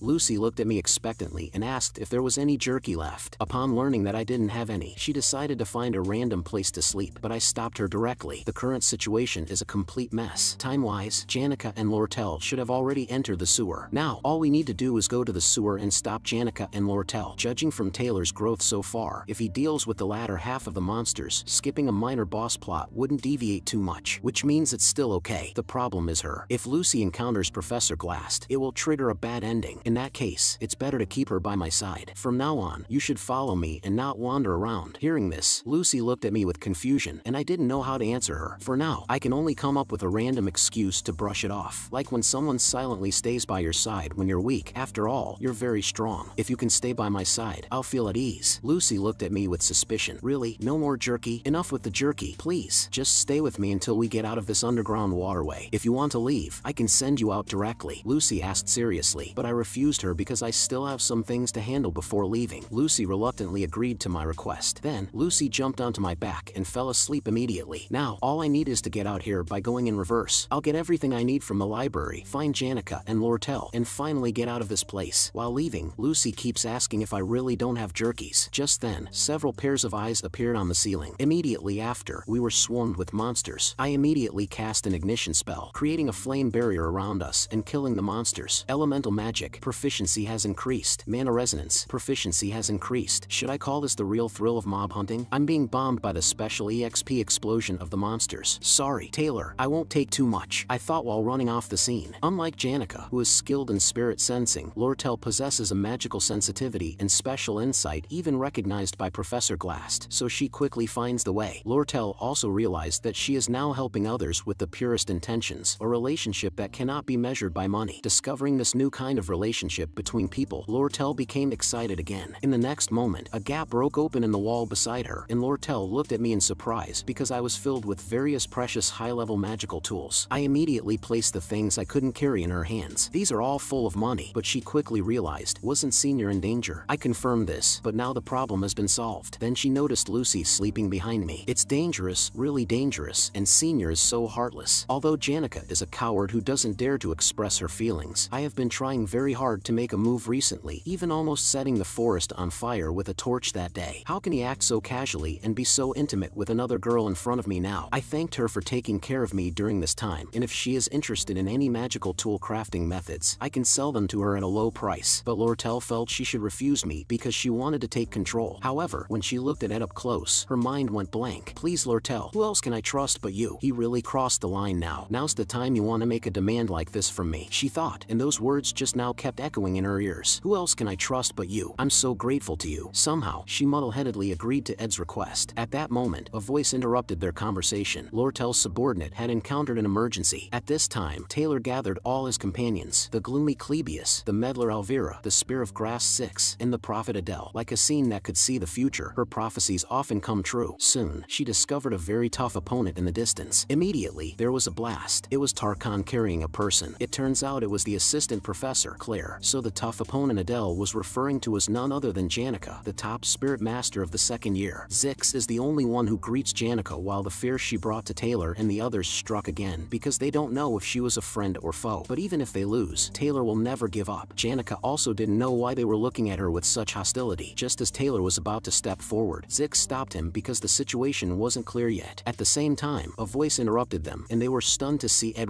Taylor. The first thing Janica did was check if I was injured. Taylor and his group immediately felt immense pressure. Alvira and I have already realized Ed's fighting style. They couldn't handle Ed alone, let alone with two monsters standing behind him. Taylor looked at me anxiously. Since the Ophelis Hall incident, he's grown significantly. If it was only Janica, I might somehow manage to get through. But with Ed beside her now, their chances of winning are practically zero. But this is just his one-sided assumption because he didn't expect me to walk right past him. Do your best. Isla is waiting for you. Now, we must each handle our own matters. He is responsible for Professor Glast's plot, and I am responsible for dealing with the variables that arise. I'm going to catch Elt. The issue reported by the trading company staff was bound to blow up eventually. Elt and the mercenaries had entered the school. In the original story, he was completely defeated, with no chance of making a comeback. Because the time and manner of his downfall were different, he had the opportunity to escape. Lortel knew that Elt was planning a counterattack, and it looked like he made use of the loophole, with many personnel from the trading company stuck here. I got the magic engineering crafting formulas and so many tools this time, and they might be more useful than I imagined. But if I were to name the best tool I have for surviving in this world, it is undoubtedly the advantage of knowing about the future. My plan was still following the original story. If Elt is the minor boss of the second act, then he should exit the stage in the second act, just like in the original story. Then, I signaled Zix to take the right path, because it would lead directly to Isla. As for Taylor, in the end, it's up to this guy to resolve the plot. Only Taylor, who has learned all the specific skills and grown, can deal with that guy in the final plot. Professor Glast summoned the magic tower to cover the sky, and the pressure he must be enduring is surely painful. But Taylor will end all of this. Good luck. You don't need me to make any grand cheers, Taylor. Then, we proceed to our paths. Just as I was explaining the next steps of the plan, Janica stopped because I had just come out and wanted to deal with with the Golden King. Both Lortel and I stopped in our track. A few days ago, she saw me fall, and now she doesn't want to see me get hurt again. Moreover, this is the matter of the Elt Trading Company. Janica is right. This is indeed someone else's matter, but I will only feel at ease if I personally resolve the major variable of Elt. But I can't say that. Fortunately, Lortel also needs me and Janica to help him capture Elt, so she should come up with some excuses for me. However, things didn't go as I imagined. It was indeed my selfishness to involve Ed in this matter, and I can't let him get hurt again because of me. Although it's nice that the atmosphere between these two rivals is so harmonious, what kind of rest am I supposed to take? This is not a situation where I can rest. Although I appreciate your kindness, unfortunately, Lortel's matter is not someone else's business. This immediately threw Janica into a panic. Ed, what do you mean by that? But there's no time to explain now, so I can only find an excuse along the way. Coming up with a reason to give them is always hard. However, Janica thought of it before I did. Is it because you signed a contract with the Lortel Trading Company? Your magic engineering supplies would be disrupted too. In that case, it's indeed not someone else's business, right? Hearing this, I was stunned. Yes, you're right. Janica truly lives up to being the top student of the second year. Her understanding is top-notch. Just then, I noticed something, so I stopped in my tracks. This is complete chaos, I said while looking at the defeated rock monster. Taylor was so horrible without any regard for seniority in this situation. At times like this, he's really heartless. However, Janica felt guilty and slowly removed the covering from the senior's face. Did you do this? Janica immediately explains herself. I didn't mean to do it, but somehow, it just turned out like this. I'm not a heartless person. Don't misunderstand. I'm telling the truth. We're almost at the exit, so let's talk about this outside. We need to ask the academy for help first. When we arrived outside, Elt was already blocking the entrance. It turns out that some members of the trading company had betrayed Lortel, which is why they brought her before Elt. Hearing this, Lortel forced a smile expression. It's really a pity that the only evidence left is your confession. It's a waste to ruin you with torture, Lortel. Then he snapped his fingers. The people lying on the water launched a sneak attack on us, but Lortel is no pushover. Lortel didn't expect Elt to dare bring mercenaries into the academy, and soon a group of mercenaries surrounded them. Elt ordered that no one be spared except Lortel. They immediately launched an attack. All the arrows were aimed at me and Janica, but they were all blocked by Janica's wind wall. The next second, she activated defense magic and threw the arrows away. Be careful, Ed. Their movements are definitely well coordinated. Thank you, Janica. Just then, I looked at Elt's direction. After the last time, Elt was well prepared this time. He then took out the legendary grade magical engineering item, Belarus's Prejudice. This magical tool can restrict all magic in the surrounding area for 10 minutes. Despite being a single-use item, it costs dozens of gold coins per sheet to use. If Alvera's Night Butterfly Flower reagent had a restrictive effect, then this is its upgraded version. Although its activation time is long, even with these fatal flaws, it is still a very dangerous item. We are not only at a disadvantage in numbers, but it's also impossible to break through the veteran mercenaries during the activation period. Most importantly, we are all mages here. He already knows our powers. He wouldn't have come unprepared. If that thing activates, we're done for. Elt, the academy will hold you accountable for this. How do you plan on dealing with that? I asked curiously. Elt sneered. It's at least better than losing my life, isn't it? The butterfly effect caused by the third-rate villains who should have fallen and exited the stage at the very beginning has brought huge changes to this world. I know very well that this is my doing. Moreover, this guy is a minor boss. If he survives, how many variables will it bring to this world? Elt, the Golden King of the second act, is the villain who ultimately exits the stage due to being betrayed by Lortel. He killed Lortel's biological parents and used all means for his own glory and wealth. He is a true villain. Even so, I don't dislike him. The reason Elt is so desperately blocking our path is to survive. Just like me, whose main goal is to survive. However, I don't plan to let him go, and I don't want to lie, pretending that I'm determined to resolve all the variables caused by me. Just call me a selfish person, but this is my story. Wake up now. Then, I put Lucy down. It's time to wake up, Lucy. God, you people are noisy. And Lucy opened her eyes and just released an aura, ultimately suppressing everyone. Lucy, the Slothful, awakens. The book Glock's Travelogue, written by the great Archmage Glock in the final years of his life, was crafted in a humble little cabin that didn't quite match his fame and was known by almost no one, except her granddaughter, Lucy, who has a natural talent and is blessed by the stars. Even with this talent, Glock told her not to stop learning. Beware of the loneliness that will slowly engulf you one day. Overwhelming strength is bound to come with bitter solitude, he added. Glock hoped she would promise him 3 things which made him curious. The first is not to kill indiscriminately. Avoid anything that might stain your hands with blood, even by accident, and lastly is to fulfill her duties as a student in Sylvania. Back to the present, the mercenaries hired by Elt, upon sensing Lucy's power, all stopped their actions. These seasoned mercenaries survived the battlefield because they could discern the strength of their enemies, and now their instincts are telling them they must stop here. Have you all gone crazy? Move, damn it. But there are still some young mercenaries who don't have this survival instinct and launched an attack on Lucy. Like before, although Lucy is a mage, she doesn't like like to use magic. Instead, she compresses her astonishing magical power into physical force, unleashing pure violence. Is it still not time for it to activate? Just a little more. In the next moment, Lucy appeared in front of Elt because she knew that taking out the leader would suffice. Then, I stopped her directly because this much is enough. At the same time, there was a violent tremor on the other side, and several purple lightning bolts fell from the sky. On the night when the 7 brightest stars align in a straight line and are clearly visible, Professor Glast's advanced aspectual magic distorts the laws of nature. Descent of the magical realm. The magic tower covering the sky is the final battle stage of the second chapter. Good timing. Now, Taylor should have already dealt with the monsters in the sewer and learned the necessary skills. All the companions needed to pass the level have gathered. The timing of the magic realm's descent is the same as in the original story, indicating that the plot is proceeding smoothly. But because the trajectory of this magic is different from other magics, everyone except me is confused. Even Janica and Lortel can't understand the current situation, let alone the others. At this moment, Lucy recognized this magic circle, the legendary advanced aspectual magic circle that can bring people back to life. In that case, it is possible to resurrect the dead. According to the epilogue scene after the second act ends, Lucy, who wakes up drowsily after the event, would say, "I see. Something like that happened, huh?" So according to the original story, Lucy should be taking a nap on the roof of the Trix Hall. If she is treated as a combatant and included in the first phase of the plot, Professor Glast, who is pushed to the brink, makes her an offer, and that is to use aspectual magic to resurrect not Sylvania, but his disciple Archmage Glocked. This would turn Lucy into an enemy, and at the same time, the players' cooperation would completely collapse, leaving only Lucy's figure quietly disappearing into the sewer. Lucy Merrill, in the second act, was never meant to be defeated. Even after hundreds of hours of research by various experts and veteran players, they came to the conclusion that there was no way to defeat Lucy. Unexpected disruptions in the main scenario caused by variables not present in the main plot can still be patched up by my intervention, and sometimes, those variables can even twist the predetermined bad endings. At the same time, Elt secretly activated the magical tool. The mana in the vicinity will be suppressed for 10 minutes. Beleru's prejudice activated. Just as he thought he had restricted all our magic, he commanded the mercenary to attack. However, when the sword was about to hit me, I unexpectedly released a wind blade, because I am also a variable in the plot. Even so, I cannot stop such an existence. Seeing this, Elt was utterly shocked, asking himself how is that possible. When he looked up, he was even more shocked. Even if a legendary level magical tool can suppress all magic around, it has its limits. Just like it is impossible to drain the sea using a bucket, Lucy is unstoppable. I have somewhere I want to go. Elt's experience is no less than those veteran mercenaries, the sense of survival honed by being on the edge of life and death, and now he is clearly being told of his certain death. As she get close, she asked, "You know that you can die, right?" Just as Lucy was about to end Elt's life, I signaled her to stop. "Unless you think it's fine to kill others, stop here." Lucy understands this well. She doesn't understand why Ed is concerned about Elt's life and death, and this sentence reminded her of that old man. Ed said almost the same thing as him. Then, Lucy stops her actions, but it seems she still wants to go to that place. "Where are you going? It's over, isn't it? I need to go somewhere." I know she can't let go of that matter, so I ask, "Are you confident you won't regret it?" Hearing this, she immediately stops. Conversations with Lucy always go like this. That's why I don't expect to get her reply. Meanwhile, a scene suddenly flashback in Lucy's mind. The last thing Glock told her was, "What is lost is lost. Although it's regrettable, those who lose something must become stronger. So, become stronger." I dedicate the last sentence of this book to you, who has brought a full stop to my life, Lucy. And Lucy also softly spoke her answer, "No," and so, just like that, Lucy vanished before my eyes. After handling this side, the mercenaries also withdrew from the academy. As for Elt, I handed him over to Lortel because Lortel also needs to personally end her grudge with him. I ran at full speed to the highest building in Sylvania. This is the Trix Hall, the starting point of this plot. It's where Glass took the Sage's Grimoire, and where Taylor chased him to start the adventure. The academy took care of the injured, so I didn't expect to return here. I came all the way here in the end. Though unintentional, my reverse journey through the stages of this episode has came together perfectly. This is where Taylor started, and this is where my journey will end. Archmage Glock lived frugally, yet he donated all his amassed wealth to Sylvania Academy. His traces clearly remain all around this academy. I know Lucy's personality, so I guessed she would definitely be here, a place overlooking the entire Sylvania, because Lucy thinks Sylvania is Glock's legacy. At this moment, Lucy is still talking to me like a machine. I just said there's no more jerky. Then, she patted the spot beside her, and I thought I'd die instantly if I fell from here. Meanwhile, Lucy remembered something from the past. At that time, I cried for a long time, but I don't know when I stopped feeling sad. Then, I asked her why, and although she thought for a long time, surprisingly, she found no special reason. It was just because a lot of time had passed. Lucy knows that dwelling on old wounds is foolish, and even if she uses aspectual magic to resurrect Glocked, he will eventually leave one day. He is prepared for death, and if I resurrect him, he would probably be furious with me. I knew it from the beginning. Wanting to resurrect him is just my own greed. I called out her name, then I asked her again, "Are you really okay?" Although it's not something I, who is stopping her, should say, I still have to ask. Lucy has always wanted to resurrect Glock. Her change of heart might be just a spur-of-the-moment decision. If she suddenly changes her mind again, something terrible might happen, so I must confirm it clearly. At the same time, she called out to me. Just when I thought she was going to ask about the jerky again, she leaned directly on my shoulder. I wanted to ask her why she let me sit beside her, but it turned out it's just because of this. After this event, it will be hard to find someone as passionate about aspectual magic research as Professor Glast. Resurrection magic is also at its end. The dead are dead, and the lost are completely lost. Lucy has fully understood this, and so, I sat next to Lucy for a while, looking up at the magic tower in the sky. The starry sky in my view seemed higher than usual. It was quite beautiful. At the same time, on the other side, to protect the altar, Glast summoned the body of a giant. This is an ancient weapon made with aspectual magic, a golem with Isla as its core. Now, it's the final stage of the plot. Although Taylor alone might not be able to clear it, he has loyal companions. With their help, Taylor will rescue Isla, who is trapped inside. This damn nearsightedness. At some point, I stopped being able to see anything without glasses. Life as a teacher is bound to be static. Sitting at the large desk in his personal lab, reading ancient grimoires, analyzing aspectual magic, managing academic curriculums, and reviewing materials to teach students. Glast also doesn't know when he stopped paying attention to the scenery outside. The scenery outside the window continues to change. It's snowing. A first-year elemental studies student keeps coming to his personal study. She said she wanted to study intermediate magic and advance. It's raining. The youngest professor who caused trouble always comes begging for forgiveness. Flustered. The wind is blowing. The highest-ranking dean out on business often stops by to have tea with him, and even after he became the principal, it remained the same. As he sat in the same place, he thought that by immersing himself in work, those painful memories would disappear, but it wasn't as he thought. At the same time, Glast activated a small time reversal, and in an instant, all his injuries were healed, and Elvira and the others were directly controlled. Multi-time prison. But fortunately, Zix noticed this and pushed Taylor away. Zix is also caught in multi-time prison. Taylor was able to hang onto his sword. Sometimes Professor Glast's vision blurs, and then when he closes his eyes, what he sees in the darkness is what he once cherished most. Right, I'm almost there. Taylor was able to climb back up. Give up, don't stop me, because with all his might, he will reverse reality. However, a different variable appeared at this moment. Taylor activated the swordman form and directly cut through the ancient robot, and the control magic on the others gradually disappeared. Seeing this, Glast decided to bet everything, even at the cost of all his lifespan. But he has no chance left. The recovered Zix quickly interrupted his spell casting, and the others behind him also attacked him simultaneously. With their efforts, Isla was successfully rescued. Professor Glast slowly walked back. All right, you won. Then, the next moment, Glast jumped directly from the high building. As he fell, he muttered a confession. I miss you, Muri. However, he did not fall to the ground because he had set up a spatial teleportation magic there, and just like that, he vanished. Aspectual magic spatial leap. He left that magic circle for the final escape, but for some reason, his escape was too late, and even with magic to stop the bleeding, it didn't seem to help much. Although there is no trace of him after this event in the original story, it's not hard to guess that Professor Glast will definitely die here. However, in these final moments, he saw someone who surprised him. Even so, there's one thing I need to confirm. An hour ago, Lortel imprisoned Elt in the trading company and hurried to Trix Hall because she needed to confirm if Ed was safe. However, when she saw Ed, she was stunned. It's Lucy beside him, still tightly holding onto Ed's sleeve, which made her feel a sense of crisis. At the same time, Dorothy and Claire came out from inside. However, I'm puzzled as to why both of them are crying. Immediately after, their faces turned to shocked. When I looked back, it was Janica who also arrived. After learning about the aspectual magic, she recalled something from before. Lately, Janica's meeting with the spirits to protect the northern forest where the spirits live. However, a few days ago, Tarkan detected the aspectual magic coming from the forest, but there was no magic tower appearing then. And the original story didn't mention this, so I'm considering whether to go and check. Even the fake boss Elt's level of impact is so strong. If someone like Glast doesn't exit the stage, I don't know how much impact it will have on future scenarios. So, I plan to go and confirm one last time. Here, we see Professor Glast who has escaped. Isn't it past your curfew? What are you doing here, Professor? Janica asked with utter shock. I was looking up at the moon. At this moment, he feels very ridiculous. However, I don't think so. Didn't you already guess you would fail? Glast confirmed. I was indeed too reckless, never expecting to be defeated by my own students. Even if they lost, Ober would have stepped in to stop me. He didn't act at the beginning. Could it be because of the bond we've formed over this time? He really isn't a qualified principal. Then, he praised me for being more outstanding than he had imagined, but unfortunately, he realized it too late. He had invited me with the intention of using me, but he didn't expect that due to my excessive fatigue, the plan would fail. When he hastily went back to get me, I had already escaped. At this moment, Glast reflected on his life, finding himself alone, and he mocked himself for for dying in solitude. The 17 years I spent with my daughter weren't lonely. 17 years. You could call them both long and short. You've known Assistant Professor Claire for a long time, right? 4 years during the degree program, and 5 years after obtaining a teaching certificate. If she had stayed until your retirement, that would have been almost 17 years. Hearing this, Glast is confused as to why I am mentioning this. On my way here, Assistant Professor Claire is crying. This shocked him. Professor Glast is the type to dislike everyone at first glance. He's the meanest and most stubborn person I've met, scolding others for the slight mistake. He's really an impossible person to like. But still, he was the most scholarly scholar ever. Dorothy also spoke in a trembling voice, saying she didn't know what Professor Glast was planning, but that he was a precious mentor who recognized her. However, nobody can deny that he recklessly put the lives of students at risk. Nobody can deny that he went astray either. He says he will die lonely, mocking his own fate, but that was his misconception. Claire, who became a teaching assistant at a young age, and Dorothy, the top alchemist, were both individuals whom Professor Glast, despite saying they were worthless, continued to nurture, uncovering their hidden potential and helping them shine. Just like how he told his daughter that she was a person of value. It's been too long to consider it a lonely death. In the end, he remained in the hearts of people. For some, a mentor. For others, a colleague. Professor Glast had severe myopia, and from a certain point on, he could no longer see anything without his glasses, not even himself. At this moment, Glast told me something. He had discovered that I had taken all the advanced crafting methods, but those were not the most valuable things. Then, he took out a key from his pocket and expressed his hope that I could clean up the library, after which he would give the library to me. From now on, it belongs to you, Ed. Under Raina's desk, there was also a hidden treasure vault. Once the Academy's investigation was complete, the treasures inside would be mine. Finally, he called out to Lucy, I hope you can occasionally look around, because that way you'll discover many different sights. It's a pity I realized this too late. I was curious about what expression Lucy would show. Unfortunately, I couldn't see it from my angle. I could only guess Lucy's expression through Glast, who closed his eyes as if simply falling asleep. The corpse lying peacefully under the moonlit Zelkova tree made it look as if he were in a deep sleep. We just watched for a while. With this, the plot of the second act came to an end. The next day, because I was once again involved in a case, I was investigated, but I had already prepared for this. The teacher was very suspicious of me, as my statements were consistent, but the problem was that there were too many coincidences. You left Isla, who was also kidnapped, and escaped alone. Isla couldn't move, and she didn't trust me at all, so I went out alone to call for help. Before I could finish, the dean interrupted. From the dean's perspective, it was indeed worth suspecting. I think you're pretending to be an innocent third party, but it seems like you know everything. These two incidents are the same, and you're also a student who suffered due to the Academy's negligence. Hearing this, I was puzzled. Then, I noticed that the principal wasn't holding my statement but my transcript. I have to admit, Ed, you've really been living diligently. So, the Academy wants to compensate you. For the entire semester, you'll be allowed to stay at Dex Hall. After coming out, Janica was already waiting for me. Then, I asked her if she was injured. The pigeon beside her whispered something to her, and she indicated that she had indeed suffered some minor injuries. Hearing this, I became nervous because I was worried she wouldn't tell me. I felt guilty about this. Every time, it's because of me that you get hurt. It's probably better not to get involved with someone like me. Hearing this, Janica didn't expect this, so she quickly apologized, saying she wasn't actually injured. Then, I called out to her again and asked her about Dex Hall. Janica was very happy to hear this, which meant that for the entire semester, Ed and I would be neighbors. The scene shifts again, and I return to the cabin. Although many things happened, fortunately, the problems were all resolved. I originally wanted to build a fence and plant some annual edible plants, but it seems this camping life will end earlier than planned. At that moment, something fell from the sky. When I turned around, I found it was Lucy, who had an utterly shocked face. It turned out that earlier, Lucy had gone to a remote island. She was puzzled as to why she was dreaming of her childhood, but she took the opportunity to visit her grandfather's house. She wanted to see her grandfather's face. When she pushed open the door, she saw a terrifying scene. It turned out to be a nightmare. Soon, Lucy woke up, and the maid was waiting for her to go to school. But Lucy ignored her and directly activated a high-level teleportation spell. Although she didn't know the reason, she immediately wanted to go to the northern forest. When she saw Ed, she felt an inexplicable sense of relief. I wonder if it's going to rain, she thought to herself. Just then, she heard me speak, so my camping life is over now. She was worried that this life would soon end. Then, she fell down, but I didn't pay attention to her and went inside my cabin. Cats are very difficult to understand. They won't let us control them. When you think you've gotten close to them, they act aloof. When you get busy and ignore them, they come back to cling to you. Cats are just like that, always acting on their own whims, so the best interaction is to ignore them. In short, it's even more exhausting than being in a relationship. Professor Flurbin's classes are very interesting and everyone else had good grades. Although my grades were initially at the bottom, before I knew it, my preparation had advanced and almost no one could beat me in written exams. Just as the class ended, the teacher called me over to discuss the Academy scholarship. He thought I had been performing well recently, so he decided to give me this opportunity. The job was simple, assisting teaching assistant Claire. It was work that Professor Glass used to do, but now she couldn't handle it alone. Although Anis was helping her, they still needed a student to assist. Hearing this, I thought for a while because this involved the entire semester's freshmen, so that guy would also enroll, right? The scene shifts again, and Lortel is thinking carefully if it's really okay for her to sell the Sage's Grimoire to Crapin, but she is puzzled. Why had Ed been so opposed to him buying it before? These things were really hard to figure out, but one thing was certain: Ed would agree to any of her requests. With this, everything was worth it. Also, she didn't need to worry about the camp anymore. It was the end of the semester, so she probably wasn't the only one busy. Janica and Senior Ed must also be very busy. What worried her the most was Lucy. There shouldn't be any major changes recently, right? Just as she thought this, her pen tip broke, which made her sense something bad. She feels so uneasy. Back in the cabin, Lucy called out to me. Lucy, who usually never spoke, actually told me that the firewood was running out. This puzzled me. Why would Lucy say something so purposeful? But she wasn't wrong. I really hadn't been managing the cabin much. Since I'll be moving into Dex Hall next semester, my interactions with her will decrease, and the plot might become more stable. Just then, a familiar voice came. It was Janica. She wanted to come over a few more times before the winter break because she had spent many happy moments here, and she could also help me with the move. If there's anything you need help with, I can assist. Don't you have a lot of things to do? Indeed, it's about time to check out Professor Glass's secret treasure. Then, Janica placed the application form in my hand. It was an application form for Dex Hall. She had already filled it out once, so she could teach me how to do it. But at that moment, Lucy stopped her. This was the first time I'd seen Lucy act so strangely. She seemed afraid of me taking the application form, so I was totally confused. The next moment, I started spirit resonance training with Janica. She commented on my improvement, but she noticed something was wrong. It turns out Lucy is staring at her intently. Lucy, did I do something wrong? Janica nervously asked. Usually, the maids at the Ophelis Hall make sure to dress her up neatly, but today, it looks like she escaped the dorm early in the morning wearing pajamas. Over the next few days, Lucy came early every morning, and she would cling to me everywhere, which even the other students found strange. What is wrong with her? I felt like she was particularly hostile towards Janica. It wasn't exactly hostility, but closer to fear. What was she afraid of? But I've also been too busy lately, as I need to relearn many basic spells. Just then, Lucy called out to me and muttered something. If I leave, what will you do? Next, I need to light the campfire because the weather has gotten very cold recently. Although if I move into the Dex Hall, I won't have to worry about things like this anymore. The remaining task is to check the library. At that moment, Lucy was staring at me intently because she wanted to go with me. This puzzled me, but I had no choice but to let her. Why did you follow me to a place like this? Lucy offered to use her magic to bring me down, but I refused directly because I needed to confirm if I could get down there alone. There were still many magical tools here, so I'd have to come down again. Soon, I looked for the treasure location Glass mentioned and found the treasure vault. I wondered why he was still holding that key in his final moments. When I opened the treasure vault, a blinding light shot out from inside. I never expected something like this to be hidden here. The magical engineering items I asked Lortel to prepare should be almost ready, so it seems I'll need to get a ladder. If I hadn't trained my physical strength, I don't think I could have climbed even halfway. Lucy was puzzled about what I had just taken. This was an incredibly overpowered legendary item, the Glass's Phoenix Ring, which can distort the timeline and transfer the magical power of my future self to the present. In other words, I can now borrow power from my future self. Theoretically, I can immediately use high-level magic, but I can't use it recklessly because, depending on the amount of magic you borrow, you'll be unable to fight for a long time. That means there's only one way I can use it in a battle. When I'm driven into a corner, I'll use it as my secret card as a final attempt. If not used for combat, I could use it for contracting with spirits. But there's still a big difference between me and Janica, as she not only has high sensitivity but also astonishing magical power. As a novice spirit mage, I only have 1 or 2 spirit slots, and even communicating with beginner spirits requires a lot of practice. This is because my magical power is too low, but theoretically, I could contract with high-level spirits, but of course still some risk. Professor Glass wouldn't waste time. Although he said that supporting those with ambiguous talents is a sin, this is an item that can break the maximum magical power limit. The reason Professor Glass researched magical attack items was based on this. He hid it from everyone, holding it close until the very end. All of this must have been a gift prepared for his daughter. When I climbed up and still catching my breath, Lucy called out to me. Actually, she followed me because she had a question to ask. Can you not go to Dex Hall? I didn't expect Lucy to say something like this, but I remained neutral in my heart. Should I move into Dex Hall or continue the camping life? If I move into Dex Hall, life would definitely be more convenient, as the cold winter in the wild is too harsh. Lucy also knew this would be the answer. Just then, she sensed that it was about to rain. Lucy often accurately predicts the timing of rain based on the dark clouds in the sky and the moisture she feels on her nose. But she isn't always right, as it's not the rainy season now, and no one can be sure that what falls from the sky will be rain. But after a long rainy season, one might unconsciously think it's going to rain even if the rainy season has already passed. I called out to Lucy. Then, I signaled to her that I had too many things to do recently and hadn't prepared enough firewood for the winter, so she could come help me if she had time. Besides, didn't you say the firewood is running out? Hearing this, Lucy immediately pounced on me and kept asking if it was true. Actually, I've been thinking about this for a while. After all, I've completely adapted to the camping life. If I improve the environment a bit, continuing to live here should be better. With this, the second act ended, and the expanded trial of the third act officially began. Closing my eyes, I could imagine a multitude of scenes. The showdown between Princess Phinia, the student council president candidate, and Lortel, the main characters entering the academy as freshmen, and the new enemies, as well as the final person standing on this stage, the final boss of the third act, Lucy Merrill. Although this matter is not to be taken lightly, I'll temporarily set aside my worries. Even if the next plot ends, I'm sure the two of us will still be alive and well. After seeing Lucy make expressions that I'd never seen in any scene or route, I was sure of it. Winter arrived quickly. Although the snow feels comforting when it falls, the accumulation also means my workload increases. Since I have to handle the scholarship matters tomorrow, I must finish my work today. Firewood to ward off the cold and food for the winter. Since I gave up the dorm, the academy will help reduce my tuition fees, which solves a major problem I had before. Whenever I want to rest at noon, Lucy occupies my small bed. If it were before, I would have thrown her outside, but there's heavy snow outside, and even though she has defensive magic and won't easily freeze, I still can't bear to throw her out. This is an ease that I don't know will come again. If I had to take the risk, now would be the perfect time. Shall I get started? I activated the Glast's Phoenix Ring. Marilda, are you listening? Meanwhile, on the other side, Janica is having afternoon tea with her friend. The reason they invited Janica out is that they noticed she's completely infatuated with Ed. How did you know that? Janica was shocked, but Clara answered that it was too obvious. Although Ed's reputation is gradually improving, they're worried she might become too obsessed. When Clara learned about Janica's current situation, she concluded that Janica is heading toward the worst possible bad ending in love, a comfortable girlfriend. You have to make him think of you with desire. Even the spirit behind her agreed. Now that the winter break is approaching, Clara is worried that Ed might be taken by another woman, so she hopes Janica can find a solution soon. But Anis doesn't think so. Clara has contributed a lot to the improvement of Ed's reputation because he's the boy Janica likes, so Clara often speaks well of Ed at school, and before anyone realized it, his reputation has improved. I think a bit differently, though. The scene shifts again, and Clara is scolded by the librarian for overdue books, looking nothing like an assistant professor. Although her clumsy demeanor makes people doubt how she became a professor, Clara has one ability that even senior professors praise highly: people luck. Somehow, she got to have Glast and Flurbin as her masters, received guidance from countless scholars, and managed to finish her degree, and now even obtained the best teaching assistant. The reason she can handle all the important tasks is because of Anis, a second-year student recognized by senior faculty as the best assistant. From the cleanliness of the personal research lab used by the clumsy assistant Professor Claire, one can see her competence. She travels between various areas of the school to collect all the materials. If this were discovered, it would be very troublesome, but she successfully diverted attention with her elegant smile. Apart from Janica and Clara, no one knows her true nature. For Anis, human relationships are meant to be utilized, so she must figure out Ed's personality and background. She looks up to Lortel as her role model and similarly does whatever it takes to survive. Although she's not as strong as Lortel, Anis has her own abilities. Through her investigation, she has gathered all of Ed's past. The Roth-Taylor family is one of the most powerful aristocratic families in the Empire, with one son and two daughters, and Ed is the second child, so striving in this direction isn't bad. That's why he feels a bit embarrassed when others mention him. Compared to receiving gifts, it's certain that he lives a comfortable life. Judging from the current situation, now isn't the right time to give gifts, and he noticed that Ed has all the bad habits of a noble. Would someone like him like a simple and cheerful girl? Recently, he's been cornered by his environment, so he decided to test Ed's true nature. Meanwhile, I went to find Belle because of the academy uniform issue. Since winter uniforms also need to be worn, I could only ask her for help. Belle said it wasn't troublesome because taking care of Lucy was more troublesome. Recently, while washing Lucy's clothes, lots of blonde hair was found on them. She also noticed that my clothes had Lucy's scent and hair on them. Indeed, Lucy has been clinging to me a lot recently. She only washed my clothes once and already noticed. If she weren't a manager, what would she do? Also, she felt that I was speaking formally toward her. I could only say that it was more comfortable for me. Actually, after becoming the head maid, she could be considered a senior figure among the school staff. She's always stubborn about this. I'm not a noble or a student of Ophelis Hall, so I didn't dare to speak to her casually. You're the chief maid. You must have a lot of people around you to manage and a lot to deal with. You should speak informally as if it's more comfortable for me. You have more people around you to manage, which made me a bit confused. No, worrying too much can be a burden. Regardless of what the ladies decide, it's your decision in the end. Just then, I noticed that the previously damaged buildings had all been repaired. The academy must have used used all their energy to restore it. I commented, it turns out that 7 freshmen will be moving into Ophilus Hall this year, and 1 has already been confirmed. I knew she must be talking about Tanya Rothtaylor. It seems I'll have a headache during the break because Ed's younger sister is coming. Back at the cabin, Zix came to train with me again. He was puzzled. Are you going to stay in this cabin during the break? I confirmed this, because I need to at least learn intermediate magic before the semester starts. I plan to keep studying here. Zix halts his training. I can't sense any magic. Did you train your magic until your limit again? Just then, he placed his hand on my forehead. You seem to have a bit of a fever. Are you actually sick? Zix asked curiously. This was because I practiced with the glassed phoenix ring, but I couldn't reveal this secret to others. However, Zix didn't press further. He knew I must have my reasons. Zix's greatest strength is his straightforwardness. As long as I say I have my reasons, he won't ask further. Originally, Isla wanted to come to the cabin with Taylor to apologize, but he knew this was my secret base, so he didn't tell them. I asked him to relay that they don't need to apologize because I didn't take those things to heart and hold no ill will toward them. Then, I handed Zix a bag of gold coins because I needed him to help me clean the spirit library. I don't need money. I can just think of it as training. What are you going to use the library for? Zix curiously asks. As a workshop. Hearing this, Zix was amazed. Do you do magic engineering too? Surviving in a camp, training your magic, spirit magic, archery, and now even magic engineering. And you're starting work at the academy too. Just don't collapse again and do well. Check. And tomorrow I have the academy scholarship student work. The scene shifts to the next day. Clara had been working continuously for 44 hours to prepare for the freshmen's arrival. So, the next tasks will be conveyed by Annis. The freshman placement exams were previously arranged by Professor Glast, but this year, Assistant Professor Claire is in charge. Just like last time, I already knew the results. I just didn't expect Clebius to participate as well. Annis briefly assigned tasks to the two of them because she wanted to create an opportunity to be alone with me. Clara and Janica both overlooked one thing. Ed has the face of a playboy. After reading his profile, I spent a night figuring out his ideal type. If he can't resist my temptation, he's just a frivolous guy, and in that case, I'll make him leave Janica's side. The scene shifts to the Oran Mountains. Just halfway through the journey, Annis says she's feeling a bit tired. Seeing this, I can only stop to rest for a while. Then she explains that there might have been some misunderstanding about me, which leaves me puzzled. Janica and I are good friends, so I'm worried she might be deceived by bad people. But I don't mind these things. The priority now is to finish the work as soon as possible. You've been a teaching assistant for so long. It must have been quite tiring. Immediately after, Annis grabs my arm. Although it's a little unexpected, it's okay because you're here. Then she tells me some things about her past. She indeed gives the impression of being very capable in life, as she handles everything, whether financial or otherwise, on her own. But her personality doesn't seem so emotional. Shouldn't she be more calm or realistic? Just then, she suddenly falls and lunges towards me. I'm confused because there's nothing on the ground that could cause her to trip. This makes Annis tense up, and she quickly asks me to wait here for a moment as she has something urgent to attend to. At this moment, Annis feels that Ed is hard to figure out. She had created 2 personalities for the girls in a fall scenario, and everything was almost going according to plan, but Ed didn't fall for it. However, she thinks Ed has a well-maintained physique, looking like a nerd but with a sturdy body. She initially thought Ed was just a clueless noble young master, but his ability to handle affairs is quite strong. As for his appearance, it's the type that could even captivate Janica. Thinking of this, she blushes herself, but soon, she thinks of another reason. Maybe this is how he attracts women, but I'm different. Let me tear off your true face, Ed Rothtaylor. The scene shifts to another side. I'm pondering over a solution regarding Tanya, the villainous young lady. That should be the most fitting adjective to describe her. Tanya, as the young lady of the Duke's family, can be said to be a political genius. She is naturally adept at politics and deception, making her the first person in Sylvania's history to compete for the student council president position in her first year. She plans to buy over influential people in the school. Belle said she moved into the dormitory earlier than anyone else, probably to establish her own power base as soon as possible. Tanya is not a minor character. She is a highly noticeable villain. Fortunately, I remember some of the plot about her, so I should still be able to deal with her. But the question is, how will Tanya treat me? Although Tanya knows me well, I don't know myself at all, because initially, Ed was a briefly appearing villain who then disappeared, and there's not much special record of him in the game. Such a minor character really leaves no clues. So, how Tanya views Ed is a question with no answer. However, to Tanya Rothtaylor, Ed is just trash. Tanya chose to come to Sylvania Academy because there are many geniuses here. The Imperial Princess of the Klol Empire, the head of the Elt Trading Company, and a genius spirit master who has contracted many high-level spirits at a young age, an alchemist who can engrave spirit medicine in the first year, a sword demon who can control beasts, and the coolest one, the rare genius mage who may have received the star's blessing from the great mage Glocked. So she has great admiration for such an academy. The first thing Tanya will do upon arriving at the academy was to clean up the trash for the Rothtaylor family. This matter also received the support of the family head. So at this moment, Tanya is full of confidence. The first method she thought of was to spread bad rumors about Ed. However, things didn't go as she thought, because the whole time she was talking to herself. Following her father's advice, the first person Tanya approached was Lortel, known as the business genius. But Lortel's reaction made her shudder. Her eyes looked at her intensely as if they were about to tear her apart. "Are you upset?" However, being Ed's sister, Lortel didn't show any anger. The scene shifts to the next day. Most of the tasks from the past few days have been completed. Last night, I studied 2 intermediate magic books, and the first day of the Academy scholarship work is also over. But Anis has to work much harder than me because I can't use magic now, so I can only grasp theoretical knowledge. I can't even light a fire now, but presumably, she's lying inside at this moment. Although she used to pop up in unexpected places in various ways, I'm now used to her routine. Immediately after, I pull open the blanket and carry her out. The fire is quickly lit. Just then, she grabs my tie because she wants to stay outside too. Meanwhile, Lucy sniffs the scent on me. She smells a different perfume. I recall yesterday's events. It seems the floral scent from working with Anis has also clung to me. Then Lucy notices that my magic has disappeared. She thought I was sick again. "If your magic is twisted, I'll release it." But upon checking, she finds it strange. It is not twisted. It's just empty. "You've done something reckless." I immediately reassured her. "Don't worry, it's manageable." Immediately after, she calls me again because she has a strange request. This leaves me puzzled. "Can you pat my head?" I have no choice because Lucy seems like a child to me, and Lucy, being patted on the head, enjoys it greatly, feeling carefree. Then, a familiar voice interrupts me. It's Lortel, because she encountered some issues and felt it necessary to tell me in person. Naturally, Lortel notices Lucy lying underneath. Meanwhile, on the other side, Tanya is continuously getting to know senior students. For this, she doesn't hesitate to give away various treasures just to get rid of Ed. When Zix hears her surname, he interrupts her, but Tanya sees the strong magic flow in Zix and thought to herself, his body is well trained, and I can clearly feel the flow of magic from it. I need to get this person on my side. "You're Ed's younger sister?" This makes Tanya feel inexplicably nervous, thinking Zix might hit her, but unexpectedly, his lips curled up. He laughs happily and then gives her the magic tools needed for the first year. This is a mandatory magic engineering item for new students, but don't take a new one and just use this. Seeing this, Tanya is utterly confused. Zix then called out to Elka to get their first year study notes and probably all the magic tools used in the first year. After doing all this, both of them breathe a sigh of relief. At this moment, Elka remembers that she just said she would deal with Ed together, but in Zix's view, this is normal. Many siblings are rivals. After all, Ed is easily misunderstood. "Anyway, so you're Ed's sister? Nice to meet you. I'm second year 6, and I'm Ed's junior. If you have any issues in the future, come to the second year to find me. Ed and I are good friends." Then patted her shoulder. They said good luck to Tanya as they went, while she fell while carrying such heavy items. This leaves Tanya completely baffled. What's going on? It's completely different from what she thought. Meanwhile, at the faculty building, Claire is exhausted, but Anna signals her not to worry. All that's left is the freshman exam, and everything can smoothly conclude. Claire can't help but praise how capable the young people are. Annis has been busy for 2 days, but her stamina is quite plausible. Upon Annis's inspection, it's found that Onyx from the 3rd year and Clebius from the 1st year are both quite sloppy in their work, requiring her to reorganize everything. But Ed is different from them. Not only does he handle the materials well, but his professional ability is also excellent. It's hard to imagine he's a noble. To say it's not surprising would be a lie. It seems he's not as simple as he looks. Just then, Claire calls Annis and tells her a little secret. Due to the affairs of Ophelis Hall, she investigated Ed for a while and found his life full of hardships. Seeing his living environment, one can tell how hard he's striving. Unexpectedly, even his grades are so good. Even Professor Glass approves of him. He even contracted with a spirit on his own. Claire thinks Annis and his personalities are quite similar, and Annis, after thinking, finds that he is indeed a good man. After meeting him myself, there were no flaws I could see. He is more capable and gentlemanly than she imagined. She also unexpectedly finds that he has a good physique and smells good, and you can tell he takes care of himself well. But soon, Annis realizes something is wrong. She immediately stands up and opens the windows. She thought, this is trouble. I don't think this is okay. This is real trouble. She overlooked a very serious matter. It's impossible to contract with a spirit in such a short time. That is to say, Janica helped him. This way, the spirit might report everything to Janica. Annis suddenly doesn't know how to explain to Janica, and things are just as Annis expected. The spirit reports this matter to her. Janica is very sad upon learning this. On one side is her most sincere friend, and on the other is the person she likes the most. And at this moment, an unlucky girl arrives here. Tanya knows Janica is the most powerful spirit master and decides to visit her, because Lortel also recommended Janica to her. Although she doesn't know the reason, Tanya still comes, but she finds that Janica seems a bit off now. Isn't Janica naturally kind and the easiest person to get along with? And according to Lortel, she always listens and believes everyone's words. Winter is a busy time where I have to adapt to survive. Just last night, Lortel came to my cabin again because there was something very important she wanted wanted to ask. However, there was something she was more concerned about at the moment. It was Lucy sleeping on my legs. Why is Lucy sleeping there? I responded, well, it's winter. Hearing this, Lortel was stunned and thought, is it ambiguous? Am I overacting? She immediately changed the subject. Actually, I came here not just to talk about the magic engineering tools. This puzzled me. Then, Lortel took out the sage's sealed grimoire. Are you still going to play dumb? So, you want it? I asked curiously. Yes. Then the sage's sealed grimoire slowly transformed, then turned to a letter. Pretty fun, right? Lortel said with a warm smile. You said it yourself. If I buy the sage's sealed grimoire, you will fulfill any request of mine. It's a merchant's virtue to get your money's worth. Hearing this, I felt uneasy, afraid that Lortel would make some indecent requests. However, Lortel signaled for me not to worry. I won't make you uncomfortable. I just need you to stand by my side. It was then I remembered. We are now in the third segment of the story. The confrontation between Princess Phinia and Lortel is about to begin. I am aware of the original plot, and this time the protagonist's choice will determine the winner, so it really has nothing to do with me. Then, I indicated to her, even if I stand by your side, would it really make any difference? Lortel laughed and gave a definite answer. Although your support may not help much with the outcome. So what? Saying that so bluntly makes me feel a little hurt. Lortel, revealing a charming smile while secretly pondering her schemes, appeared even more elusive. It's not an issue of being politically meaningful. Then she looked at me, but the reason behind it concerns me. The scene switches to the next day. She's here, the biological younger sister of this body I'm in. The relationship she has with me is a complete mystery. No matter how much I think about it, it's hopeless. So, I couldn't prepare at all. It's been a while, brother. I brought you a present since it's been a while. But for some reason, her voice sounded tense, even somewhat troubled. Was she afraid? But at least on the surface, she didn't seem to bear any grudge against me. Could it be that I lived a solid life when I was at home? When Tanya saw me, she was reminded of Ed's former demeanor, a haughty, contemptuous noble scion who saw everyone as the lowest of tools. Yet now, this vile image seemed completely transformed. Seeing the gift Tanya brought, I was very happy. Strictly speaking, I've been disowned and can hardly be considered your brother, but you still prepared a gift for me. I don't know how to thank you enough. Don't just stand there. Go wait by the fire, I said while I turned around. Then, I made her a cup of hot tea. I heard you've been around the academy for quite some time. You must have met a lot of people, right? Tanya nodded. Yes, I heard a lot about you too. About me? But I don't know many people. Just 6. Lortel and Janica. Hearing the name Janica, Tanya suddenly felt a chill. Seeing her reaction, I guessed she must have met Janica. She's nice, right? Janica is the kindest person I've ever met. Tanya nodded repeatedly, but her expression seemed very unnatural. She clearly recalled some unpleasant memories. Yesterday, Tanya had witnessed Janica's summoned fire spirit tossing people around. Tanya thought to herself, Janica really is universally super kind. If I hadn't answered her questions, I probably would have been kicked around like a ball by a group of high spirits. Tanya's reaction made me realize something was off. The Tanya I remember wasn't someone to be this awkward. People who had previously interacted with Ed indeed didn't have much good to say about me. At that moment, I stopped Tanya again. I'm doing my best to live well now, so don't think too badly of me. Moreover, I've already paid the price for my past actions. Although I can't make up for those things now, I still want to say I'm sorry. I heard you're planning to run for student council president, and I'll cheer you on. I won't be much help, but I know how hard you always work. Good luck. Although I said this, Tanya couldn't actually become president. Her existence was only to highlight Phinia's role as the antagonist. However, she was the first relative I had met. From her expression, I had no idea how our relationship would develop in the future. The scene shifts. Tanya returned to the school. Knowing Ed's true nature, she suspected all his actions were just a facade. At that moment, Tanya noticed a young girl nearby. Just now, she seemed to be at Ed's cabin. Was she next door? Well, even in Ophelis Hall, which is the best dorm, there is that unsophisticated and inelegant human. Lucy walked straight up to Tanya, trying to compensate for their height difference with her small stature, and said softly, "You're Ed's sister, right? Let me know if you ever have any trouble." This left Tanya puzzled, and she began to wonder about the identity of the girl in front of her. Just then, she became anxious. She knew that only the top students have golden nameplates. When Tanya saw the name on the door plate, Lucy Merrill, she was utterly shocked that person was the rare genius mage Lucy Merrill. It seems that Tanya still needs some time to adapt to life in Sylvania. It wasn't particularly her fault. Meanwhile, in the Rose Garden, Annis found the head maid, Belle, and asked her to recommend a tall, handsome, and outstanding male classmate. This puzzled Belle, as she knew Annis had never been in a relationship. After all, Annis seemed like someone who was always busy, just like Ed, who was preparing for his third year. However, when she heard the name Ed, Annis was suddenly startled. This immediately made Belle realize something was wrong. As expected, another girl had fallen. She had originally intended to test Ed's character for Janica because she hoped Janica could find a truly excellent partner, but unexpectedly, she herself ran into trouble, so she wanted to resolve this quickly. After all, there are other boys in the world besides Ed. All I need to do is find someone to replace him. However, Belle immediately interrupted her. "Miss Annis, have you noticed your fondness for Mr. Ed? And looking for a substitute is a very rude act to to the person involved. It turns out, Anis had encountered Janica yesterday, but at that time, Janica did not greet her, and there was an awkward atmosphere between them. Moreover, they have to supervise the class division exams together next week, which made Anis unsure how to face Janica. But Belle felt that this might be a good thing for Janica. Janica shows kindness to everyone and is very sincere. The problem is, she always appears too perfect. This attitude might not be a good thing. Belle knew that Anis's actions were driven by a protective instinct. She was worried that Janica might be deceived by the wrong people. Hearing that, Anis was shocked. She remembered it was indeed a desire to protect Janica. Her head was clearing up. She was finally able to organize her thoughts after Belle encouraged her not to feel guilty. And after that, she thought of Janica and couldn't help but smile. It's obvious where Janica would go when she's confused and having a hard time. Janica came to my cabin, and I also noticed something unusual about her. Today, Janica seemed particularly quiet, as if she was troubled by something. Seeing this, I thought of something. Then, I went back to my room to make a cup of hot water. When I came out, it had started to snow heavily again. Afterward, I gestured for Janica to come in and sit down for a chat. Whatever is bothering you, you can talk to me about it. Janica shook her head, indicating she didn't want to talk about it. I didn't press further, just comforting her. Don't force yourself, which she didn't expect. Then I handed her a blanket to protect herself from the cold. Although I sometimes forget this, Janica's life at the academy is also very difficult. Helpless, she looks like a small animal trapped in a dilemma, making it impossible for me to ignore her. It's cold. Winter continues. Just relying on a blanket and a campfire, it's really hard to get through this cold night. But still, spring is slowly approaching. Although the head of the family, my father, is often not at home, the Roth-Taylor family has always been very peaceful. However, after the eldest daughter and heir, Arwen, unexpectedly died and a new heir was appointed, everything changed. What kind of person is Ed, really? As the saying goes, when someone holds power, you can see their true nature. Ed showed his true colors, full of arrogance, only after receiving the insignificant right to inherit. To Tanya, he is a hopeless scoundrel. What can you do if you look at me with eyes like that? Can you kill me? Then picked up the dagger on the floor. Since Arwen has left this world, isn't this good? Then Ed forcibly handed Tanya the dagger. Now, if I die, you'll become the heir. Do it. Stab me. Tanya felt utter horror. She felt her legs become weak. That was Tanya every day back then. In a moment, it would get hard to breathe, and Ed would once again look down at her with those eyes. The time he spent at home cast an indelible shadow over Tanya. If she weren't his biological sister, she would likely have been beaten by him as well. Facing this situation, Tanya was powerless, but she finally waited for her chance. The guy was kicked out of the house, so Tanya decided to seize this opportunity to prove herself. Her first plan is the class division exam. Time quickly moves to the day of the class division exam. Stay away. For some reason, Anis seems to prefer that I don't get too close. She set boundaries between us, probably for a reason. I think I've explained all of the details. Shall we go up and prepare the exam for now? Unlike the last exam conducted in the Northern Forest, this time, the exam was arranged on Oran Mountain. Because it is overseen by Assistant Professor Claire, the content of the exam also changed. Previously, it involved finding magic orbs, but this time the task is more complex. The target of this exam is no longer the hard-to-find magic orbs, but the easily located magic stones. We just need to hide the magic stones and place the found stones on the altar to have a chance to enter Class A. At first glance, this seems easy, but don't forget, Claire is a disciple of Glast. She perfectly inherited Glast's strengths, forcing freshmen to fight countless monsters and wild animals and achieve victory. Thus, the difficulty of the exam is quite high, a so-called hellish survival exam. Ultimately, none of the new students at Sylvania this year could enter Class A. This is, of course, a plot point that has been predetermined because it is closely related to subsequent major events and must follow the original storyline. Therefore, I didn't discuss the difficulty of the exam with Claire. The only reassurance is that there will be no casualties among the new students, because they are only fighting against preset imaginary monsters based on the magic engineering item we'll set up, Vision Disc. It summons the apparitions of low-level monsters and beasts. As long as we set up the equipment and manage safety properly, everything can be completed smoothly. That purple Vision Disc is the most important. From what I know, the reason no one makes the Class A is because of that Vision Disc. It summons the apparitions of high-level monsters, beasts, and humans. Although Anis says these items are important and insists on keeping them herself, she obviously looks overwhelmed. To ensure the safety of the Vision Discs, I decided to keep them for her. However, when Anis saw my face, she was startled and stepped back. Fortunately, I was quick enough to catch her, but I didn't notice the Vision Disc falling from her hand. When I saw it, I became anxious. The most important purple disc. I scream internally. Thankfully, Clebius caught it in time. Shouldn't you be careful? What are you going to do if it breaks? I breathe a sigh of relief. As expected of a top student, the scenario almost got messed up before the semester even began. Unexpectedly, the next second, the disc made a clicking sound and then shattered on cue. This scene left everyone stunned. Now what? Clebius nervously asked. I knew it. Things couldn't go that smoothly. Last year, during the joint combat training, the failing student, Taylor, picked up a sword for for the first time, beat Lucy, and received attention. Although the storyline changed afterward, accelerating Janika's rampage, this year's joint combat training remains a very important event. The elite first years, full of talent, get to request combat training matches against the previously famous protagonist and his companions. Although it was just combat training, the freshmen still attacked the protagonist ruthlessly. However, in the end, all of them were easily defeated by Taylor alone. Taylor, who had gotten stronger throughout the year, becomes known to everyone, and Saintess Clarice, who was hiding her identity in the crowd, also looked at him with new respect. The destiny between one of the protagonists, Saintess Clarice, and Taylor is very important. We need her power for the third act, Lucy's showdown, and for what comes after that as well. So this event has to go according to the scenario. That means that the elite first-year students have to go rampage as planned. Their rampage is because not a single freshman managed to enter Class A in the new student classification exam. The reason none of them make it because the motivated assistant Professor Claire used these purple discs during the exam. Everyone stared at the shattered vision disc, at a loss for a moment. Just when the situation couldn't get any more complicated, Annis felt very guilty, but I quickly thought of a solution. We can definitely solve things. Then, I placed my hand on Clebius, and by we, I mean Clebius, of course, which made Clebius utterly shocked. What? The scene shifts to another side. Tanya truly felt that she was in Sylvania Academy when she met such noble students as her classmates. Because the princess and chancellor were both Sylvanian students, they all wore the same clothes and didn't take into account birth and status. This implicit rule also has exceptions, such as the anchor of millions of people within the Telos order, the Saintess Clarice. Greeting the Saintess in front of everyone is a natural action, but for Tanya, it is a rare opportunity because it can increase her influence, thereby boosting her score in the Student Council President election. However, today's main event is still the class placement exam. As a firework burst in the sky, all the first-year students simultaneously rushed up the mountain. Being in Class A grants various privileges, and the Academy will do its best to provide whatever resources are needed. This is the dream of all Sylvania students. At this moment, Tanya found many red magic stones, but she felt it couldn't be that simple. Surely more than just placing the magic stones on the altar. There must be other challenges. Just then, she heard a noise nearby, turned her head, and saw a student kneeling in the snow. Thinking the person was injured, she was about to call a teacher, but the student stopped her. It turned out this was the student's first time seeing snow and, out of curiosity, wanted to see how soft it really was. This statement stunned Tanya. Looking at the other's clear eyes and demeanor, she thought, did this student hit their head at the start of the exam? This thought made her chuckle. Then, Tanya began to introduce herself, and the girl had heard of the Roth-Taylor family, known for their excellence. However, Tanya refuted that perception. Even if the family's reputation is high, it does not lack some unreasonable scoundrels. Although Tanya saw Ed change a lot at the camp a few days ago, she couldn't be sure it wasn't just an act. After all, the fear in her mind was still lingering. But Tanya indicated to the girl not to mind her identity. This is Sylvania Academy. None of that matters here. The girl nodded. You're right, it is Sylvania, and then introduced herself. My name is Kylie, from a small city in the east. If I do something strange, I apologize in advance. I'm not used to places like this. I'm pleased to make your acquaintance. Before Kylie could continue speaking, Tanya interrupted. I think we should hurry. This is an exam. However, Kylie is not bothered. I'm not very concerned about getting into Class A. That will just make me gain attention. Then she suddenly intertwined her fingers with Tanya. Since I'm not very interested in the exams, let me help you get into the class you want. Then we'll get closer, right? This statement took Tanya back. 30 minutes swiftly passed. The mountaintop finally welcomed its first visitor. However, before he could react, what greeted him was a punch as big as a sandbag. Although this action might seem underhanded and not something a senior should do, it was indeed effective, just as Ed had described. A while ago when Ed called Clebius, he immediately protested why it was only him. Then Ed looked at him seriously. It won't just be you. Each had their specific tasks. Annis was responsible for stopping the freshmen at the northern mid-mountain. Onyx was in charge of the freshmen's safety. Claire needed to modify the content of the exam before it ended. Hearing this, Annis asked what my task would be. I immediately answered, I'll be here. I'll responsible for the last line of defense, guarding the altar. Claire noticed my magic seemed insufficient, but I signaled her not to worry. I have something in mind. No matter what happens outside, I just need to hold this position. Currently, the vision disc is still not fully repaired, and my magic has not yet recovered. However, the props used in this exam are high-value magic stones. Most importantly, as long as items with magic are placed on this altar of substitution, magic can be extracted and temporarily used. If I use this altar, it may take a while, but I can continuously replenish magic. Meanwhile, Mug is now visible. It's been a while. I still can't hear what you're saying yet. Annis and Clebius will stall some time, and I have enough magic stones. My goal is clear, to prevent anyone from entering Class A. Now, everything is ready. Bring it on. My goal is clear, to prevent anyone from entering Class A. Now, everything is ready. Bring it on. As expected, Clebius successfully stopped most of the students, and Tanya also arrived here. However, with her current abilities, she couldn't confront Clebius, let's end things quickly. A loud explosion came from halfway up the mountain, drawing Clebius's attention. That was Anis's responsibility area. Taking advantage of Clebius's distraction, Tanya and Kylie sneaked past. Although top assistant Anis is very proficient in practical and academic aspects, her level in combat magic is only slightly better than students of the same grade. However, this is enough to make her the nightmare of the first-year students. At this time, a freshman demonstrated extremely high magical skills. His name is Joseph. Unlike the head of the alchemy department's sister, Joseph, at his young age, can freely use intermediate magic, giving him a chance to compete for the top spot. In other words, he's a genius. He is a leading top student candidate. In the end, Anis had to let him pass. Then Joseph immediately moved his way up the mountain. At this time, Anis felt defeated. Anis had arranged this class division exam flawlessly, but the most crucial magical device was damaged, and she couldn't think of a solution herself. All of this required Ed to take charge. Unexpectedly, Ed not only did not complain, but also offered the most useful suggestion. This made Anis realize she couldn't even hold this front, leading to further disappointment in herself, because she kept thinking of the trustworthy face that resolved this situation in whatever way possible. Meanwhile, on the other side, I welcome the first visitor. Joseph, you should be clear about the content of the exam, right? You just need to place the magic stone on the altar. However, I won't let you succeed easily. At this moment, Joseph was continuously observing his surroundings. His conversation with me was just to buy time. Soon, he noticed the vision disc nearby, but found its color different from what he had seen before. He also didn't feel any magic from me and noticed traces of magic stone usage on the ground. I'm the first one to reach the summit. The senior has already used a magic stone, which means his magic reserves are low. It's disappointing to think that I expected to learn a lot here in Sylvania. At that moment, Joseph was already thinking about what flavor of sandwich he would eat after descending the mountain. Then, he released an intermediate spell at Ed. If you hadn't anticipated the trajectory beforehand, it would basically be impossible to dodge this magic, Joseph thought. However, to his surprise, Ed dodged it. From the flow of things, he'll use fire magic. Judging by his level, it'll either be ignition or scorch. Joseph pondered, but he quickly became puzzled. Why is his magic dispersing directly towards the ground? Then, a fire attack in a parabolic shape came, larger than he had anticipated. He realized that Ed's basic magic training was very solid, and he might have already reached an intermediate level. However, this seemed like a waste of effort to Joseph. No matter how strong his fire magic is, it can't break through my defensive magic. Plus, he doesn't have much magic reserve to afford such expenditure. Battles between mages are often decided based on the amount of one's mana, so if the two consume a similar amount of mana, whoever has more mana determines the winner. Joseph judged that Ed's experience in magical combat must be quite limited. He won't be able to block my offense magic or maintain his ignition once he runs out of mana. Battles between mages can be very intricate. However, before Joseph could react, Ed had already breached his defense. You can block spells with your defensive magic circle, but not physical force. With that, Ed kicked Joseph's face. You wouldn't think that mages only fight against other mages, would you? Ed said coldly. Joseph backed down. He didn't expect his shield to be broken by Ed. He began to reassess the senior's capabilities. It seems I shouldn't underestimate him anymore. I'll be using mid-rank ice magic. Fire magic again? Does he plan to use fire magic against my ice magic? Joseph speculated that Ed might want to use steam to obscure his vision like before, but he chuckled lightly. Don't forget, I can use other elemental magic too. Immediately, Joseph also released fire magic. At the same time, I activated the Blessing of Recovery, which temporarily enhances fire resistance. This totally stunned Joseph. Damn it, where did that dagger come from? However, his casting speed was still slightly better. Just as he was ready to go all out, Ed suddenly chose to distance himself. The next second, I called out to Mug and used the Spirit Formula Explosion. Instantly, Joseph was blasted away. He also stumbled several times before finally landing his back in a tree. Joseph thought, keep it together. Think, his speed couldn't be faster than mine. That was spirit magic. It's not explosion magic, but a spirit formula. Now I understand how he went through my scorch with his bare body. It's because he can use the spirit magic Blessing of Recovery. He purposely hid his spirit's form within the fire. He only used 2 techniques and still had a bunch of magic devices unused. Who exactly is this guy? Then, Joseph dropped the magic stone and said softly, I lost. The magic stone slowly rolled to the back of my feet. As I turned around, he suddenly launched an intermediate magic attack at me, but I was prepared and easily dodged his assault. However, Joseph seemed not ready to give up easily. His fist heavily slammed towards my face. But for someone who has spent a lifetime studying magic, such punches could not cause me any harm. Strong wind slowly surges which shocked Joseph. No way. Could it be? Protection of the wind. When an unexpected attack is recognized, the enemy will be blown away by the wind. I threw him into the skies with a fierce wind. He lands his back on the tree again, and when the dust settles, I can see his face. He mutters, this time, I truly lost. Then, the magic stone was broken into pieces. His performance did impress me. Good work. That ending was amazing. It was a wonderful decision. You landed a blow. Just before Joseph fell fell unconscious. He asked in a low voice, "What is your name?" "Ed Rothtailor." Then, Joseph was taken away by Onyx. The scene shifts to another side. Elka asked Zix, "Why didn't you go to the combat department but chose the magic department instead?" It turns out, Zix felt that the position of chief didn't hold much significance for him because the upcoming second-year chief of the combat department is Clebius, and he knew he couldn't beat Clebius. However, at this moment, Clebius was knocked out by a first-year student with a single move. What skill did she use just now? Clebius passed out before he could figure it out. "Clebius, you okay? Get it together." Onyx tried waking him up 20 minutes before the end of the exam. When Tanya and Kylie reached the summit, they were instantly stunned because the final guardian of the last challenge turned out to be her own brother, the person who was once the object of fear and the object of hate. "Ed Rothtailor, I'll get to the point. Give up." The Saintess Clarice had two dreams. "I believe nobility comes from unwavering beliefs you maintain your entire life. You must become like a blank slate." One was the dream she dreamed on the day and was planted by Archbishop Verdio, and the other dream was rather than living as a blank slate, it'd be better to die in wastewater. Saintess Clarice heard a melody, and she slowly opened her eyes. There, she sees someone singing by the window. She sings about the golden field of the imperial capital Clolan, the emerald fields of the land of farming Pulin, the red roofs of the commerce city Oldek, the turquoise intelligence of the land of scholars Sylvania, past the Drastia desert's reddish sand ocean are the purple shadows of the lawless Kohelton. Then she continued strumming, "The pure white is just a very small portion of nature's beautiful colors." She was the one in charge of the holy fire, Adele. After leaving the order, she called herself the Romantic. Although it was unclear how she moved from building to building, when the world went to sleep, she sang a song at Clarice's window. The dream she dreamt at night was the outside world that her only friend whispered to her while looking at the stars. "A life where you take classes normally, make friends normally, and love normally. Isn't that where you can feel a sense of nobility? Rather than the countless prayers from believers who revere me, do you know that a hug from someone you love might be more valuable?" After leaving the order, Adele joined Sylvania, and when vacation came, she would go around the world like she does now. After Adele left, Clarice went to the places she spoke of in her dreams every night. At the end of it, Clarice would share a deep hug with someone, and they left together on the path she'd taken alone. The journey that was full of many colors, which sharply contrasted with her life that had simply been pure white, was the most outrageous imaginative thought she could have. But always ensure that you are careful not to reveal your true identity, and that you have to carry that magic engineering item with you at all times. Since you always have the holy magic's blessing, I'm not that worried. But before Archbishop Verdio could finish, Clarice interrupted, "I seem like such a different person, so who would suspect it?" "Verdio, there's nothing bad about being careful," he added. Coming to the academy with the order's arrangement was a natural method of deviating. Nobody paid attention to Clarice, who sat on a wooden bench by the faculty building street. That alone made her feel satisfied, making her breath shallow. There was no one who revered her or bowed their heads to her. At least, not a single person here in Sylvania. Who would bother thinking of Kylie as the saintess? Other than one person, that was me, Ed Rothtailor. When Tanya stepped onto the final stage and saw her brother guarding it, she was incredibly shocked. Then, I reminded her, "Give up. Even if you are my real sister, I won't go easy on you." At that moment, Tanya found it unbelievable because Ed's aura was even more formidable than that of typical graduates, and he had contracted with a high-level spirit. Kylie reminded Tanya on the side, "I'm giving up. Let's think rationally, Tanya." However, the horrifying images of a high-level spirit from the past re-emerged in Tanya's mind. She gritted her teeth. If she chose to leave now, it would mean nothing had changed. So, she decided not to give up just yet, which shocked Kylie, because according to high status and rank she carries a burden and responsibility on her shoulders. In Tanya's memory, Ed was so weak he couldn't even swing a sword, a person who couldn't even perform basic magic. How could he possibly now have a high-level spirit? She guessed it was all an illusion. Just defeat that spirit, and all illusions will be dispelled, Tanya thought firmly. However, things were not as Tanya imagined. The spirit merely blew a breath, and they were unable to move. Because this was a real high-level spirit, they were quickly blown away. Is this man really Tanya's brother? Kylie's impression of nobles had always been neat appearances, generous smiles, and graceful manners. When she heard that this person, completely opposite to the noble image, was the son of Rothtailor, she immediately understood that this was the villain Tanya had spoken of. From the beginning, Kylie sensed that Tanya harbored deep hatred for Ed, so she decided to teach Ed a lesson for Tanya. So, she called out to Tanya, telling her to aim for the body. "I'll play the role of the bait. Like I told you, I have a strange constitution, so I definitely won't die outside of special cases." When Tanya heard that Kylie wanted to help her, she was very puzzled, because the current situation was very dangerous, and Kylie had previously expressed disinterest in the exam. Kylie stepped forward. "You said he's a really bad person, and you are the first friend I've made at Sylvania," she said while looking back at Tanya. Under normal circumstances, Tanya would have thought these words to be nonsensical, but on the way to the altar, she witnessed something incredible. The combat faculty senior who had come towards them scarily, Kylie used an unknown power to knock him flying with one move. What shocked Tanya the most was that Kylie, usually timid as a mouse, had taken the initiative to stand out. Did she normally have this much bravery? Kylie started running while shouting, "Seems that Tanya is mistaken." Then, Kylie ran in front of Marilda, trying to draw attention. Kylie was this brave because she could use the Holy Magic's blessing. When the target was attacked by an enemy, a medium level or higher sanctity spell would automatically activate. Although Marilda suffered backlash because of the impact, Kylie was also knocked away. "Is that it?" Ed commented, but then he heard something. "You thought I'd give up?" Suddenly, Tanya appeared right next to me and released a basic magic spell, Emit, without hesitation. I was blown away on the spot, but she didn't realize that was just one of my illusions. Seeing this, Tanya immediately felt something was wrong, and then she discovered it was the work of the vision disc. Then, several attacks landed right in front of her. This left Tanya in shock. He couldn't even hold a knife handle before, and now he can use a bow and arrow, and it's a magic-made bow and arrow. Is this guy really Ed Rothtailor? She was totally shocked. She then closed her eyes out of fear. Her mind flashed back to memories of herself as a child. No matter how hard she tried, nothing changed. Just then, I called out to Tanya, "You've tried hard enough, but I also have my own unavoidable difficulties. After all, I can't just let you win because you're my sister. If I really did that, you'd be upset when you found out, right?" Even though it was just my illusion, she still tried her hardest to subdue me. I genuinely admired her for that. At the same time, Tanya noticed that I was wearing the tie clip she gave me a few days ago. If it were the old brother, he would never wear such a thing. She realized that her brother might really have changed. "It was an illusion, but you fought me until the end. You should be proud. You're quite impressive." Hearing this, Tanya can't help but be emotional. Then she burst out crying. Seeing Tanya crying, I was puzzled. Is it really necessary to cry so much just because you didn't get into Class A? Then, Kylie ran over to protect Tanya, thinking I was purposely bullying her. "I'll say this now. If you recklessly attack or antagonize me, bad things will happen." At the same time, Claire called out to me, "The test is over. Clebius has fainted, so I need your help." Hearing that the test was over, Kylie breathed a sigh of relief, but she quickly realized that her voice seemed to have changed, probably because the transformation magic was wearing off. She remembered that this happened because of excessive magical energy use during the fight. The magic engineering device must have fallen somewhere. She remembered how she was reminded to carry it at all times. At that moment, Kylie was extremely nervous because if her true identity were exposed, her campus life would be completely ruined. Mug picked up the fallen magical device, and I quickly handed it back to Kylie, saying, "Be careful not to lose your things. You're Ho Kid." "What?" "Okay." Kylie is a bit confused. Fortunately, no one noticed her abnormality. After doing all this, I left without looking back, and thus, the new student class division test was concluded. Ed successfully got all the plots back on track, except for one person. It was a very minor, negligible flaw. Because of this flaw, under the sunset, Kylie gazed at Ed with her ruby-like eyes. She had clearly heard Ed use polite language earlier, but then he changed his tone. Does he know my true identity? Kylie wondered to herself. As Assistant Professor Claire walked down, she told Ed to rest and called out to Onyx to support Clebius. Onyx, while looking above, agreed, "Sure, I'll be on the way. I swear I just saw the shape of a person. I'm sure I was mistaken." Onyx commented while looking above the altar. Time quickly moved on to the evening. I finally had a moment of leisure, but Marilda kept lecturing me in my ear. Janica had told me a lot about her before, and though I didn't believe it at first, now I fully understood. Marilda thought I was serious about my work, but didn't take good care of myself. So, she suggested, "You big blockhead should start a romance. And isn't there someone kind, cheerful, and familiar to you right by your side?" Mug also nodded in agreement. These two were clearly putting on a show in front of me. Marilda did not make a contract with Janica. They're just close. That's why Mug and Marilda's relationship isn't like a superior-subordinate one, but Mug still seemed quite afraid of high-level spirits. Changing the topic, I asked, "Do you know what's been up with Janica lately?" She looked down. Marilda indicated that she knew Janica hadn't told me what had happened, so she couldn't tell me directly either. But she comforted me. "Don't worry about her. Letting her experience some things occasionally is good. She needs to learn some lessons from these experiences." After saying this, Marilda prepared to leave. After all, her presence consumed a lot of my magic, even though she was in the form for the best efficiency. I curiously asked if Marilda had other forms. Marilda answered, "Would you like a more beautiful girl? It's better on the eyes, but I don't think you'd be able to manage it. I didn't notice much a difference in your efficiency back then, and now, so I was curious." Hearing that, Marilda jumped on me toward the top of the mana stone. "Did you think you were handling the mana all by yourself? A spirit like me wouldn't contract with one person." I looked up at Marilda, then she disappeared. My current magic level couldn't sustain summoning a high-level spirit for such a long time, I thought while climbing the stone. If it's not my magic supporting Marilda, then who is it? I reached the top. If you think about it, the person contracted with Marilda is already quite obvious. I don't think this is a good place for a nap. Lucy sits alone, watching the sunset. I'm not here for a nap. The cabin's better for a nap. So I curiously asked why she was here. She didn't like the empty cabin, so she went out for a walk. But I knew very well Lucy's real purpose. And this place is precisely the final stage of the third act. The distrustful Saintess Clarice began to realize the darkness of the followers and gradually grew suspicious of the church. In order to condemn Clarice, the apostles of Telos descended upon Arkan Island. The people in the academy were completely unaware of this, blindly believing the archbishop's one-sided story and rashly taking action. Whether it was Princess Phenia or Lortel or even the main characters and the principal, all of them joined in. In this tangled web of connections, everyone's blade ultimately pointed to one place. She was the one tasked with guarding Arkan Island, according to her master's last words. Here, she looked down on everyone. Even when called a non-believer by the masses, she never complained. This person was the awakened Lucy Merrill. She subdued all of the main characters at Arkan Island and single-handedly took down more than half of the people in the group. But in the end, her stamina runs out and she was defeated by Taylor, the sword master who has learned the final swordsman form. The truth came to light. Only then did everyone understand why Lucy wanted to kill the apostles of the gods. However, Lucy died in the misunderstanding of others. For the person involved, delayed understanding is more painful than the misunderstanding itself. In the end, Lucy kept everything to herself. However, I don't plan to stop her. But is it really necessary to sacrifice Lucy for the original plot? I don't think I am a cold-hearted person. It's just that, if things continue like this, we won't get a bad ending. The great Archmage, Glot, was both Lucy's master and her only family. Before he died, he asked Lucy to take care of Sylvania Academy. Only Lucy knew how heavy those words were. Lucy also needed to get rid of those muddy emotions. Though it would be a long battle, with many dangerous moments, this was an unavoidable part of Act 3's scheduled plot. However, this time, I don't plan to stand by and watch. At the same time, Lucy patted my thigh. She recently realized something. She seemed to be afraid of loneliness. I knew she was thinking about what would happen later. After all, when the snowstorm arrives in a few days, I would also leave the cabin for a while, but I would make sure to inform her of everything in advance. Several days later, at the Rose Garden, Clara found Belle with a gift in hand. Although everyone often mistook Annis for coming from a noble family, it was actually Clara who was the daughter of a viscount. Belle thanked her for the gift. This time, when returning to school, Clara had prepared gifts for her good friends. She quickly waved goodbye to Belle since she was very excited to talk to Janica and Annis. What she didn't know was that Belle didn't like blueberry pie, because to her, it felt like eating sand. At the same time, elsewhere, Clara sensed that something was off between the two. Did they have a fight? She wondered silently. Should I tell a cold joke to break this awkward silence? Just then, Janica suddenly called out to Annis, and Annis jumped out in shock. This confused Clara. You got a hug from Ed? She continued while looking like she was about to burst into tears. Meanwhile, I just finished building a wooden wind-blocking wall. Now, items like this no longer raise my stats and production proficiency. Do I need to look for something else to continue growing? Just then, I heard someone comment that it'd definitely be good to be prepared for strong winds. I looked up. It's a relief that you look healthy, young Master Ed. As soon as Belle finished speaking, Lucy was ultimately dragged back by her. Because a snowstorm was expected to last a week, and Lucy was the most likely to attempt an escape, Belle took special care of her. Looking at Lucy, one might think it was a life or death parting. Just then, Belle coughed, signaling me to use informal speech, but I immediately answered, I will continue to use formal speech. At that moment, Belle called out to me, Master Ed, do you really plan to spend a week-long snowstorm here? Belle doubted that my small cabin could withstand the cold of the snowstorm. However, I had prepared in advance. I explained to her, I did this just in case the snowstorm carries the cabin away. I secured the roof with ropes and firmly tied it down to the floor with nails. I also had all sorts of hunting gear neatly arranged. During this week of the snowstorm, I planned to focus on studying magic engineering in the Spirit Library. Then, I signaled to Belle not to worry, because I had already found a place to shelter from the snowstorm. However, from Belle's expression, it seemed she still had something on her mind. Then, Belle called me again. She remembered something about Annis from a few days ago, but didn't know how to start. In the end, she could only simply wish me luck. The scene switches to another side. Janica couldn't help but ask Annis, were you really hugged by Ed? Upon hearing this, Clara looked confused. However, judging by Annis's reaction, the answer seemed obvious. Is there perhaps some misunderstanding here? Clara cautiously asked. Before she could finish, Annis admitted, yes, to be honest, I flirted with Ed. She clenched her fist. Janica, I'm sorry, because I think that man is utterly unreliable. He looks just like a playboy, so I wanted to test him. Janica was confused. What? You're not lying? For real? Don't worry, he's not my type at all. He's so full of himself. I don't see what's good about him, and I definitely wouldn't consider dating him. Hearing this, Janica can't help but be emotional. You're being too mean, Annis. You don't even know Ed like that. Then, they became silent for a while. Annis added, I'm sorry for not telling you before I went to test him. Upon hearing the truth, Janica's tears started to flow uncontrollably. She thought to herself, what right do I have to be jealous? Am I being too presumptuous? However, Annis reassured her, you're quite the special person to that man. From what I've seen, you are definitely more than a friend to him. Hearing this, Janica couldn't be angry because everything Annis did seemed to be for her. Seeing this, Clara breathed a sigh of relief. I thought you had fallen for Ed. But Clara quickly noticed something was off. Annis's expression seemed to reveal a different emotion. Could it be? No way. Clara speculated silently, her eyes filled filled with doubt, hoping it's not as dramatic as she thought. She then found a way to get Janica to leave first. You probably haven't been to the northern forest much lately. Right after that, Janica immediately scampered off. Just then, Anna stopped Clara. Could you introduce me to a man? If all else fails, break the norm. How about dating me? Upon hearing this, Clara was stunned. I've never thought about this. At this moment, Annis felt she was going crazy. But if you can't see the other person, maybe the feelings will fade. Once the break ends, the academic scholarship student work will end too. However, things are not going her way. Assistant Professor Claire is celebrating since the Academy scholarship students will continue as student assistants because their performance had been very good, especially Ed. Now she had nowhere to hide. Meanwhile, my magical training has gradually yielded results. From a basic apprentice, I have grown into a skilled magic student. I have also gained the ability to sense spirits and have successfully contracted with Mug and Marilda. Now, I can even contract 2 more spirits. Meanwhile, Janica has come to my cabin. I noticed that her spirit seems to have recovered a lot. The last time she was here, she looked quite downcast. Hearing this, Janica felt very shy. Is that so? I don't seem to remember. When I face Janica, my heart seems to soften. Perhaps it's because Janica is a character completely removed from the plot. Among my year, Janica is the only one I can call a friend. Then, she asked about my contract with Marilda. Although she did not witness it, she found it strange. Subsequently, I took out the glassed golden phoenix ring and explained its origin and my plans going forward. I told her that the matter of contracting with a middle-level spirit would have to be postponed. However, I still want to congratulate you. Contracting with your first high-level spirit is like starting a second life. After the snowstorm ends, it will be time for the student council president elections. As a sophomore class top student, Janica will definitely attract a lot of attention. In the script, although Janica is the Academy's president, she hasn't received special attention this year. But given her character, she would respect the other candidates, right? Meanwhile, Janica seemed to remember something and asked, is Tanya also participating? To this, I nodded affirmatively. Tanya has her own goals and ideas. She then asked, are you pretty close with your sister? I thought for a moment and said, I'm not sure if it counts as good. After all, I was disowned by my family, but she is still my sister. So, I want to get along well with her. I can't say we are very close, but I still cherish her. Hearing this, Janica silently lowered her head. Then, Janica tugged at my sleeve and asked in a whisper, I want to know what kind of gifts Tanya likes. Does she prefer gifts or food? This puzzled me. Did you do something to Tanya? Janica immediately shook her head in denial. No, but Janica is really bad at lying. The guilt made her hesitate for 3 seconds before she spilled everything. Fortunately, what she did wasn't anything serious. The scene shifts to another side. Starting tomorrow, Ophelis Hall will prohibit students from going out. However, the events of the past few days continue to haunt Kylie. The sight of that third year was terrifying. Most importantly, what she felt more than that was discomfort. His every move was too natural, which made Kylie doubt if she had misheard. But she distinctly remembers he had used honorifics with her. Does he know my secret? Kylie wondered to herself. At this moment, Clarice was filled with anxiety. She had invested a lot in maintaining her ordinary campus life. If someone discovered her real identity, her campus life would be over. Getting information about Ed wasn't difficult. The freshmen were all talking about a mysterious senior, said to live in a cabin in the northern forest. The snowstorm would last at least a week, during which no one could leave. And once the snowstorm was over and the new term began, things would become more complicated. I'm scared. I'm so scared of Ed Rothtaylor, the darkness, and the bitter cold. If I don't experience this colorful world, I'll regret it all my life, Clarice thought. She jumped out of the window, hold on to the magic engineering item, and transformed into Kylie. She didn't want to lose the freedom she worked so hard to obtain. To properly confirm it, she resolved to meet that man. Would Saintess Clarice put herself in danger and distress by doing this? The scene shifts. Clebius' life had been dark from the start. When the Nortondale family ostracized him, only his brother stood by his side. What marked him most was the moment he plunged a knife into his brother's heart. Even then, his brother used his last strength to say something to him. But at that time, he couldn't hear it clearly. Was it a cursed last word? Clebius approached Assistant Claire and offered his resignation. Claire was puzzled. Did another department want you? Clebius denied it. It's not like that. He mentioned that he hadn't performed well in the examination work and even caused trouble for everyone. However, he was very satisfied with his work here. Claire thought the treatment here might not be good enough, so she asked, so, you still want to stay here, right? Clebius nodded awkwardly. Claire then comforted him, encouraging him to stay and continue working here. She knew that Clebius was a very responsible person. Finally, Clebius agreed to stay. The scene shifts to another side. Now, magic engineering and spirit formula infusion are now good enough to be called my specialties. After some training, I will be able to use these 2 skills flexibly. For the remaining week, I decided to devote myself to research at the Spirit Library. I had asked Six to help clean up here before, and he tidied everything up neatly. Even the books were arranged in an orderly manner. Probably, Elka also contributed to this. They probably did it while thinking of it as training. I must thank them properly for their hard work. Let's get started then. This time, my goals are very clear. The Glock's Eye that temporarily amplifies verifies the proficiency of all sensitivity abilities. The Delheim's Hourglass that reverts all physical states by a few seconds, which removes all damage and wounds. I aim to create at least one legendary magic engineering item. I'll craft them repeatedly to raise my magic engineering skill, and once I'm skilled enough, I'll make other rare items. I've already brought all the materials here. Now, I just need to dismantle them with tools to start the creation process. Soon, I realized something was wrong. My tools seemed to have been left in the cabin. I need to finish this task quickly, so I quickly decided to climb up. Let's go back. It's time for my body to do some work. Meanwhile, Clarice embarked on her journey to find the cabin. Although the snowstorm was severe, Clarice found it very exciting, like an adventure. Clarice wasn't afraid of encountering bad people because she had the protection of the Holy Magic's blessing. Can activate intermediate or higher level single target spells. Anyone who attempts to harm her will have the damage returned twofold. Therefore, no one here could threaten her life. However, when she faced Ed, she felt an inexplicable fear. Ed, once the heir of the Rothtaylor family, had likely undergone the baptism of the Telos Order. Hence, the Holy Magic's blessing could not exert its full power against a baptized believer. Clarice was uncertain if Ed knew her true identity, so she had to confirm it herself. Then, she pushed open the door of the cabin. The moment the door opened, she accidentally bumped into something, scattering a mess of tools on the floor. Why are there no lights on here? She wondered. As she looked up, she saw a horrifying scene, blood all over the floor. It was like a scene from hell. Just then, she heard footsteps outside. Clarice panicked and could only think of hiding under a table. I opened the door. My face was fully covered to protect myself from the snowstorm. As I walked in, I didn't notice the mess in the dark. Clarice is under the table, daring not to make a sound. While I was searching for my tools, my hand slipped, knocking more items over. Soon, I found the tool I needed. I checked the tool carefully. At this moment, Clarice, watching me, was convinced the Ed before her was a merciless murderer. She was shivering from fear. When I bent down to pick up the fallen tools, I unexpectedly found someone hiding under the table. Who are you? Then I was able to recognize her. It was Kylie. What are you doing here? And why are you shaking? Before I could finish, what greeted me was a strike of holy magic divine explosion. Completely unguarded, I was slammed hard against the wall. The dust was blocking her vision. Soon, the dust settles. Seeing the bloodstain on the wall, Clarice thought she had killed someone and knelt down before me. I killed a person. Then she started praying and apologizing. Dear Telos, I have gravely sinned. I, who was supposed to live a life of purity, I have been stained with sin. I must burn in the depth. Before she could finish, I interrupted her. Hey, are you kidding me? However, Clarice did not answer. Instead, she fainted from fright. At this moment, I am covered in blood, and it looks like I'll have to spend time cleaning up again. Meanwhile, back in the Ophilis Hall, the duty maid noticed that the Saintess was missing. Belle is aware of Kylie's real identity. The Order had decided that the person in charge, at least, needed to be aware of the truth. Although it would be a national crisis if the Saintess perished in the snowstorm, the information couldn't be widely known yet. Since the Saintess is protected by the Holy Magic blessing, the priority is to find her as quickly as possible. Belle decided to find Kylie on her own. According to the clues, her last known location was in the direction of the Northern Forest. Hearing this, Belle was shocked. The Northern Forest is that man's territory. His luck with women cannot be described as good. Rather, it's that no woman who becomes curious about him can escape. If these two are trapped in the cabin together in the coming days in this snowstorm, alone together, it's inevitable that some indescribable things might happen. Thinking this, Belle quickly shook her head, not daring to continue the thought. I must stop them at once. The Saintess is in danger. There is a suspicious man in the Northern Forest, an expressionless man who walks around carrying the bloodied corpses of beasts. There were already rumors among the students. Of course, Belle knew the truth. Not long after, she can already see Ed's cabin in sight. Despite Ed's standoffish appearance, he was easy to talk to and was pretty considerate. He faithfully carries out his duties despite the many women who approach him. He's someone worth trusting. Upon learning that Clarice had gone to the Northern Forest, Belle immediately rushed there. After all, that man's luck with women is absurdly good. Just thinking about this gave Belle a headache. Master Ed probably doesn't know Miss Kylie's true identity, does he? As I expected, Headmaid Belle quickly arrived here. Young Master Ed, could I ask for an explanation? Then, I explained the situation to her. Hearing this, Belle finally breathed a sigh of relief. Thank goodness nothing bad happened. The Saintess came all this way, presumably because of something that happened before. Although I tried hard to act naturally, it still seemed somewhat off. Kylie's true identity should only be revealed much later. I can't let her know that I'm already aware of it now, but she has begun to suspect me. What should I do? Then, I gestured for the Saintess to put down the chair she was holding. Hearing this, Belle and Clarice were stunned. So you knew? At this, I nodded affirmatively. After all, I am a baptized follower of Telos Order. When the magical disguise was dispelled at such close range, I naturally realized. Hearing this, Clarice slowly put the chair down. My plan from the beginning has not changed. Not to get involved with the main characters of the later storyline, but if I choose to look the other way, Saintess Clarice might do something unexpected. It would be better to honestly tell her that I already know her true identity to eliminate any unease. So, you're hiding your identity to experience life without being constrained by it, right? It must feel suffocating. suffocating, doesn't it? Clarice didn't expect that everything about her had been seen through. I then signaled to her not to worry. I won't mention this to anyone. Seeing how freely I live in the forest, what do you think of my life? From the surrounding environment, Clarice deduced that Ed's life was more about survival. Everything has its light and dark sides, freedom included. If Adele represents the romantic who loves freedom, then this man represents the dark side of freedom. I apologized to Clarice for overstepping my bounds, then kindly told them to leave. Now that all the issues were resolved, Belle took Clarice away from the cabin. Reflecting on the experience, Clarice felt that the cabin was like a dream, yet it was filled with the smell of blood and harsh reality. She had never imagined that the man who had magically blocked their path lived such a life. It's sad that someone has destroyed the concept of freedom, but it is precisely because of this that she was even more convinced that coming to the Sylvania Academy was the right choice, as she had met a senior worthy of respect. Seeing this scene, Belle was stunned and speechless. Can it really be? It shouldn't be, right? Belle couldn't be sure of her speculation because she had no idea what Saintess Clarice was thinking at the moment, only feeling extremely anxious inside. Time quickly moved to a week later. Spring comes when you've nearly forgotten about it. That's what makes it special. Lortel invited me outside to a famous bakery. It's difficult to reserve a sit here, but since she came for business purposes, it was easy, and the shop owner immediately came up to greet her when he saw Lortel. After all, the flow of goods in the vicinity was controlled by their merchant guild. Goodness, what a harsh way to put it. You're maybe right, but I don't harass people. It turns out that after the snowstorm, there were problems with the supply of goods on Arkin Island. This bakery had ordered a lot of supplies they didn't need before the snowstorm, but canceled the order just before delivery. Due to the increase in food prices, Lortel could understand, but the other party hoarded the goods to sell elsewhere, which infuriated her. Therefore, Lortel used some tricks to sanction their supply chain. At this moment, the shop owner was desperately pleading for Lortel to spare their small shop, but Lortel paid no heed. I have a lesson in the afternoon. Do you want to walk me to class? In the end, the shop owner couldn't do anything. As we walked, she told me that their guild's funds were also stretched thin. Even if there's money, we still have to tighten our belts. To this, I nodded and said, I guess even you guys struggle sometimes. However, Lortel indicated to me that her specialty is managing money, so I don't have to worry, as long as no additional unnecessary expenses were incurred. Meanwhile, Lortel looked at me and noticed I didn't bring my textbooks. To this, I candidly admitted, I'm going to borrow books from the library. Consider it as a run to exercise. After hearing this, Lortel immediately suggested I buy a textbook, but she thought about it carefully. The textbooks in Sylvania are very expensive. Although Lortel was reluctant, she still pulled out her savings. How much is it all together? Is this what it feels like to be sponsored by a wealthy woman? Nevertheless, I still refused her kindness. At this, Lortel also felt helpless and then changed the topic. Next up is the student council president election. Aren't you planning to run? I curiously asked. For Lortel, the guild always comes first. If someone she likes became the student council president, that would be ideal. So, she asked me if I wanted to participate and expressed that if I did, she would support me fully. But I shook my head. Someone like me should pass. What about Tanya? Lortel asked, because she definitely did not want to support Fenia. But this question, I also found it hard to explain. Even if Tanya received the support of all the chiefs, she wouldn't succeed, given the disparity between her and Princess Fenia's status. Lortel's judgment was precise. According to the original storyline, it was Princess Fenia who eventually became the student council president. Tanya tried every possible way to gain even one more vote, but still, the gap in the number of votes was insurmountable. In the end, she became the antagonist who exits the stage. Then, Lortel asked me if I would support the princess. Strictly speaking, I support my own sister more. Hearing this answer, Lortel finally breathed a sigh of relief, because she feared I would admire and support the princess like most students. Suddenly, Lortel moved closer and leaned against my chest, whispering, Senior Ed, you should know my feelings for you, right? At this moment, she looked at me with affection, even with a hint of grievance. I was almost jealous just now. However, I remained unmoved. Did my tactic not work? Let me check the heartbeat. Seeing her getting closer, I immediately stopped Lortel's action. You're really cold-hearted. Did I do something to upset you? I denied her thought and explained, because before I graduate, I don't intend to date anyone. Lortel did not give up. What about after graduation? This question stunned me, because I really hadn't thought about what comes after graduation. For Lortel, this was crucial information. I don't know what graduation means to you, but it's not far off now. The prerequisite is that you successfully face the obstacle of rejecting me. Graduating smoothly is definitely not an easy goal, because at the end of the story, I will have to face the final boss. Only if the protagonist defeats it, the world can regain peace so that I can also graduate smoothly. Only with the support of both Saintess Clarice and Princess Fenia can Taylor defeat the final boss. This means that Taylor must grow according to the plot, gathering all allies to successfully complete the mission. The class division exam has ended according to the original plot. Clarice continues her studies in disguise. Although it's somewhat unfair to Tanya, according to the script, Fenia is bound to become the student council president. Then, all the plot will return to its original track, allowing me to rest easy. However, Phenia's expectations are completely opposite to mine. Feeling extremely guilty, Phenia even considers giving up the election. If that really happens, the whole plot will fall apart. At this moment, Clebius is hiding in his room, worrying. Why do all these damn things come after me? Must there be a duel with me? Meanwhile, a man interrupts Zix, who is studying. He challenges Zix, but Zix seems not very interested. Aren't you already the freshman top student? However, Wade thinks differently. He feels that this is far from enough. Next, he plans to challenge the third-year Janica, as well as the mysterious senior rumored in the magic department. He aims to defeat everyone one by one. Currently, second-year Clebius has received his challenge letter, but Clebius seems to be avoiding this matter. Wade states that if he defeats Clebius, he will then challenge Elvira and afterward challenge Zix. So, I'm here now just to inform you. Why am I next? I'm not even a top student. Wade explained because the second year's top student, Lucy, is out of the question, so that makes Zix the technical top student. Although Wade is confident about his plan, Zix feels his idea is mistaken. It seems that the first lesson you need to be taught in Sylvania is that you're not always right. I don't think it'll be easy to defeat you. Wade's immediate defense. No, that's not what I meant, Zix said while grabbing Wade's shoulder. You won't be making it to me, let alone Janica or Ed. Zix adds with a cold laugh, because you won't be able to defeat Clebius. Hearing this, Wade is obviously pissed off. When I come out of the library, I happen to meet Zix. I express my gratitude to him for helping clean the library last time. Then, Zix tells me about the situation with Wade. Wade, the son of the commander of the Northern Border Territories, was born a skilled swordsman. In his first year, he easily claimed the top spot among the freshmen, but he wasn't satisfied with just that. Wade, with unstoppable momentum, challenged top students from all grades to duels, defeating each one of them. Even Zix lost to him. Though Zix was exhausted at the time, a loss is still a loss. The seemingly unstoppable Wade was ultimately defeated by Taylor, who had rapidly improved in a single term. I heard that there was going to be a welcoming festival for the new students tonight. Do you want to check him out? Zix asked, which I immediately declined. I have plans. I've seen Wade's face countless times, so I'm familiar with his appearance. I like to think that with my personality, I wouldn't care about these things. Yet, seeing how energetic this school is gives me energy too. The refreshing atmosphere of a new semester makes my footsteps lighter. Watching me walk away, Zix suddenly remembered something. He had forgotten to tell me that recently, Princess Phenia seemed quite listless. However, whenever someone brings up a topic related to Ed, Phenia would perk up and listen intently. One time, Zix tested it out and read a book aloud. Ed, Ward said, wake up. She seems to be very interested in Senior Ed's affairs. However, Zix felt these were just surface observations and decided to watch for a while longer before telling me. With the end of the snowstorm, it soon became warm. The scenery in the northern forest was worthy of being called spring. As usual, Lucy is sleeping on the roof of the cabin. At this moment, Janica was explaining to me about contracting with mid-level spirits. She called this her teacher Janica mode. It sounded cute, but she believed she exuded authority. Therefore, I seriously cooperated with her. Regarding the contract with mid-level spirits, it's crucial to find a spirit that matches one's own aura for a successful contract. Feeling a resonance between the elements and the spirit is key to the contract. The reason my contract with Marilda and Mug did not encounter such issues is due to my high affinity with the fire and wind elements. However, Janica hopes that this time I would choose a spirit whose element differs from the ones I've previously mastered. Janica is right. Contracting spirits that match one's strongest element, while convenient, doesn't allow for handling various complex situations. Although I can't master all elements like Janica, aiming to diversify the elements I can use is the optimal choice. I remember a game illustration about a spirit master depicting a romantic scene of a spirit master wandering between forests and rivers, encountering destiny-bound spirits and communicating with them. Under Janica's guidance, I slowly closed my eyes, focusing my magical energy on them. At that moment, I opened my eyes. Countless mid-level spirits appeared before me. These were the spirits carefully selected and brought by Janica. Seeing this, I was astonished, worthy of a spirit sorcerer. All these spirits came here voluntarily. Soon, the spirits orderly lined up in 2 rows, introducing their abilities to me one by one. Even Mug started sizing them up. He's still a junior spirit, yet he already assumes the posture of a senior. Faced with so many spirits, I was a bit overwhelmed for a moment. Is it weird? Did I bring too many? Should we do this another time? No, it's nothing. However, inside I thought, is it really okay for my fated encounter to be like this? Meanwhile, a freshman welcome party was taking place elsewhere. Senior Janica from the 3rd year and Junior Lucy from the 2nd year were absent due to private matters. The teachers were worried this would make the event dull and lackluster, but even without their presence, it did not affect the atmosphere, because one of the most prestigious individuals at Sylvania Academy, Princess Phenia, attended the welcome party. Although the academy promotes equality among students, no one dares to casually converse with Phenia, who comes from a royal lineage. In the end, the only person who conversed with Phenia at the welcome party was a loyal servant of the royal family and the heir of one of the 3 great swordsmanship families, the Collinmore family, freshman top student Wade. Although Phenia was playing chess with Wade, she couldn't concentrate because because she was troubled by thoughts of Ed. Initially, Ed's presence was like a thorn in her throat, subtly uncomfortable. However, he saved Janica and built a house by himself under harsh conditions. As more time passed, his presence grew more significant, and even the freshmen held him in high regard. Seeing him diligently and earnestly live his life at the school, Phinia realized that her misjudgments were gradually magnifying. Phinia understood that she could no longer avoid this matter. You can be wrong sometimes. That's something that applies to all aspects of life. It had nothing to do with her status. This was Sylvania Academy, a place for learning. So, she made up her mind. She can't run from her mistakes forever. That would be foolish. It would take about 4 days to sort everything out, and then she would go to the Northern Forest campsite to find Ed, have a thorough talk with him, and leave everything behind. After making this decision, Phinia felt relieved, as if the heavy stone weighing on her heart had finally fallen. With that, Princess Phinia welcomed the belated arrival of spring. However, on the morning of the third day, she received a shocking piece of news. Ed Rothtaylor was dead. As the story progressed, Tanya gradually adapted to her school life and made a few good friends. Although she was running for president against Princess Phinia, who was beloved by the people, which put pressure on her, she continued to live her life to the fullest. Yet, Tanya held on through the pressure and eventually met Lortel, who was a few years older than her. Lortel was a very mature businesswoman. Though she was unsure if she could successfully obtain the sage's sealed grimoire, she would try her best. However, the most surprising thing for Tanya was her older brother, Ed. Though Ed had once been expelled from the family, now he seemed more grounded and hardworking than ever. She was so young that her memories aren't great, and she may be misinterpreting it, but she recently had a strange dream of when she was younger. In it, she was at the low hills behind their residence, a place where flowers bloom during the spring. She remembers going up holding hands with two people. One definitely belonged to Arwen, so the other reliable hand must have been her father, or perhaps when Arwen was still alive. Ed wasn't that much of a scoundrel. The night brings me many complicated thoughts. From your loving daughter, Tanya Rothtaylor. This is a deadly poison magic. Seal of deadly poison. If you are grazed in the slightest, you will flail around in pain and die. Just then, Crepin discarded the letter after reading it. What concerned him most was the student council election and the acquisition of Lortel's Book of the Sage. The rest of the matters didn't interest him. However, considering that Tanya might not be able to handle the sage's sealed grimoire issue on her own, Crepin decided to send some of his vassals to assist her while also handling other affairs. It's for business reasons, so the academy has allowed it. Now be on your way. Both of them nodded in response and made their way to the academy. At that moment, Crepin slowly removed a glove, revealing a demonic hand. This hand had the ability to view causality, predicting the results of any potential variables, and it was called the highest level magic, cause and effect determination. By setting an action as the cause, one could see the inevitable result that would follow. However, cause and effect determination required a vast amount of magical energy, so Crepin typically wouldn't use it lightly. It was only in the face of major events that he would use this magic to confirm the inevitable outcome. When he activated cause and effect determination, the crystal ball showed images of Ed being murdered and pushed off a cliff. Janica tried to reach out to Ed but miserably failed. Janica couldn't believe what had just happened and slowly looked back at the killer. This is the end of the vision Crepin saw. Although Ed was his biological son, Crepin considered it a necessary sacrifice. 3 days before Ed's death, the support rate results for the student council president election were officially announced. As written in the original story, Tanya's support rate was only 5%. Princess Phinia is so popular that all the people of the Klol Empire would have heard her name at least once. If Princess Phinia officially entered the race for student council president, no matter what happens, the chance that she'll win is zero. Knowing her chances were nearly zero, Tanya felt regret but had to abandon hope. At that moment, Zix, who was passing by, greeted her and signaled that she could ask him for help anytime if she didn't understand something. Seeing this, the classmates behind them cast envious glances. After all, Zix was a well-known figure in the second year. At the same time, Lortel also came over to discuss the sage's sealed grimoire with Tanya. Even Lucy, the strongest magician in Sylvania, smiled and greeted her. Her connections are really different from ordinary students like us. Tanya is so cool. Hearing this, Tanya can't help but feel embarrassed. Although she didn't know why, she smiled back at them. Back in her room, Tanya thought seriously. She realized her popularity was unusually high, but she hadn't done anything. If there had to be a reason, it must be because I'm Ed's sister. At that moment, Tanya felt very guilty. She had always thought her brother was worthless, but now it seemed that she was the least useful. Just then, she heard something. Her room door slowly opened. Kadex and Knox from the Rothtaylor family's vassals appeared in front of her. They were here to help Tanya with the sage's sealed grimoire and the student council president election. However, there was new news about the student council president that morning. Princess Phinia announced that she would not participate in the election. Now, everyone is hotly discussing this matter, including Janica and Ed. However, since it's just an announcement, there could still be changes. I began thinking of the plot for the fourth act. The final boss of Act 4, Crepin Rothtaylor, with his perfect workflow and benevolent appearance, has convinced everyone that he is the kind-hearted head patriarch of the Roth-Taylor family. However, only Princess Phinia has noticed his darker side. As someone who holds power in both the royal family and the academy, Princess Phinia has the ability to lead and oppose Crapin, who is about to reach out to Sylvania Academy. The strongest ally must let the story proceed according to the original script, but Princess Phinia unexpectedly does not plan to run for student council president. Meanwhile, Janica is angrily staring at me. I'm slowly getting the feeling now. The feeling that you're going to do something reckless again. I can't accept you getting hurt and bleeding by yourself again. You've already worked so hard, she said petulantly. No matter what it is, I'll help you. Then, I honestly told her my thoughts. I think it would be better for Princess Phinia to become the student council president. This surprised Janica. Didn't she do something bad to you? And Tanya is your sister, so I thought you'd support her. Just then, Zix interjected to interrupt Janica. There are a lot of eyes. Aren't you two being too scandalous in broad daylight? Zix came to tell me about the reasons Princess Phinia is not running for election. He described, she's like an alpha wolf that has lost its pack and is wandering alone, a pack leader who has killed her pack due to her own wrong choices. Even if you aim an arrow at it, it will not react. Princess Phinia's eyes conveyed this sentiment as if she was in a state of complete lack of confidence, unable to do anything. After reminding me that it might start raining soon, Zix left. Zix's animal-like instincts are stronger than the ordinary human senses, and his guess is likely correct. The worst-case scenario might be that Princess Phinia has lost her hostility towards the Roth-Taylor family. What should I do next? Just then, Janica happily said, if it rains, it's the best condition for training water elementals. Let's go to the northern cliffs tomorrow and try to control a mid-level spirit. I thought for a moment and realized Janica was right. Let's just do what we can do now. Meanwhile, back in the cabin, Lucy noticed that it was about to rain. Just then, she sensed something, so she immediately jumped off the roof and landed perfectly. Then, she smoothly cast a spell to ignite the flame on the bonfire. Not long after, I arrived at the cabin. It's finally spring, but because of the rain, it'll be harder to go out. Then I looked at the sleeping Lucy. The rain that drizzles onto her body makes Lucy depressed. If it's going to rain, I hope it passes quickly. The next day, I arrived at the northern cliff, and like Zix and Lucy expected, it was raining. Mug shared that it's his first time coming to the northern coast. He keeps on talking,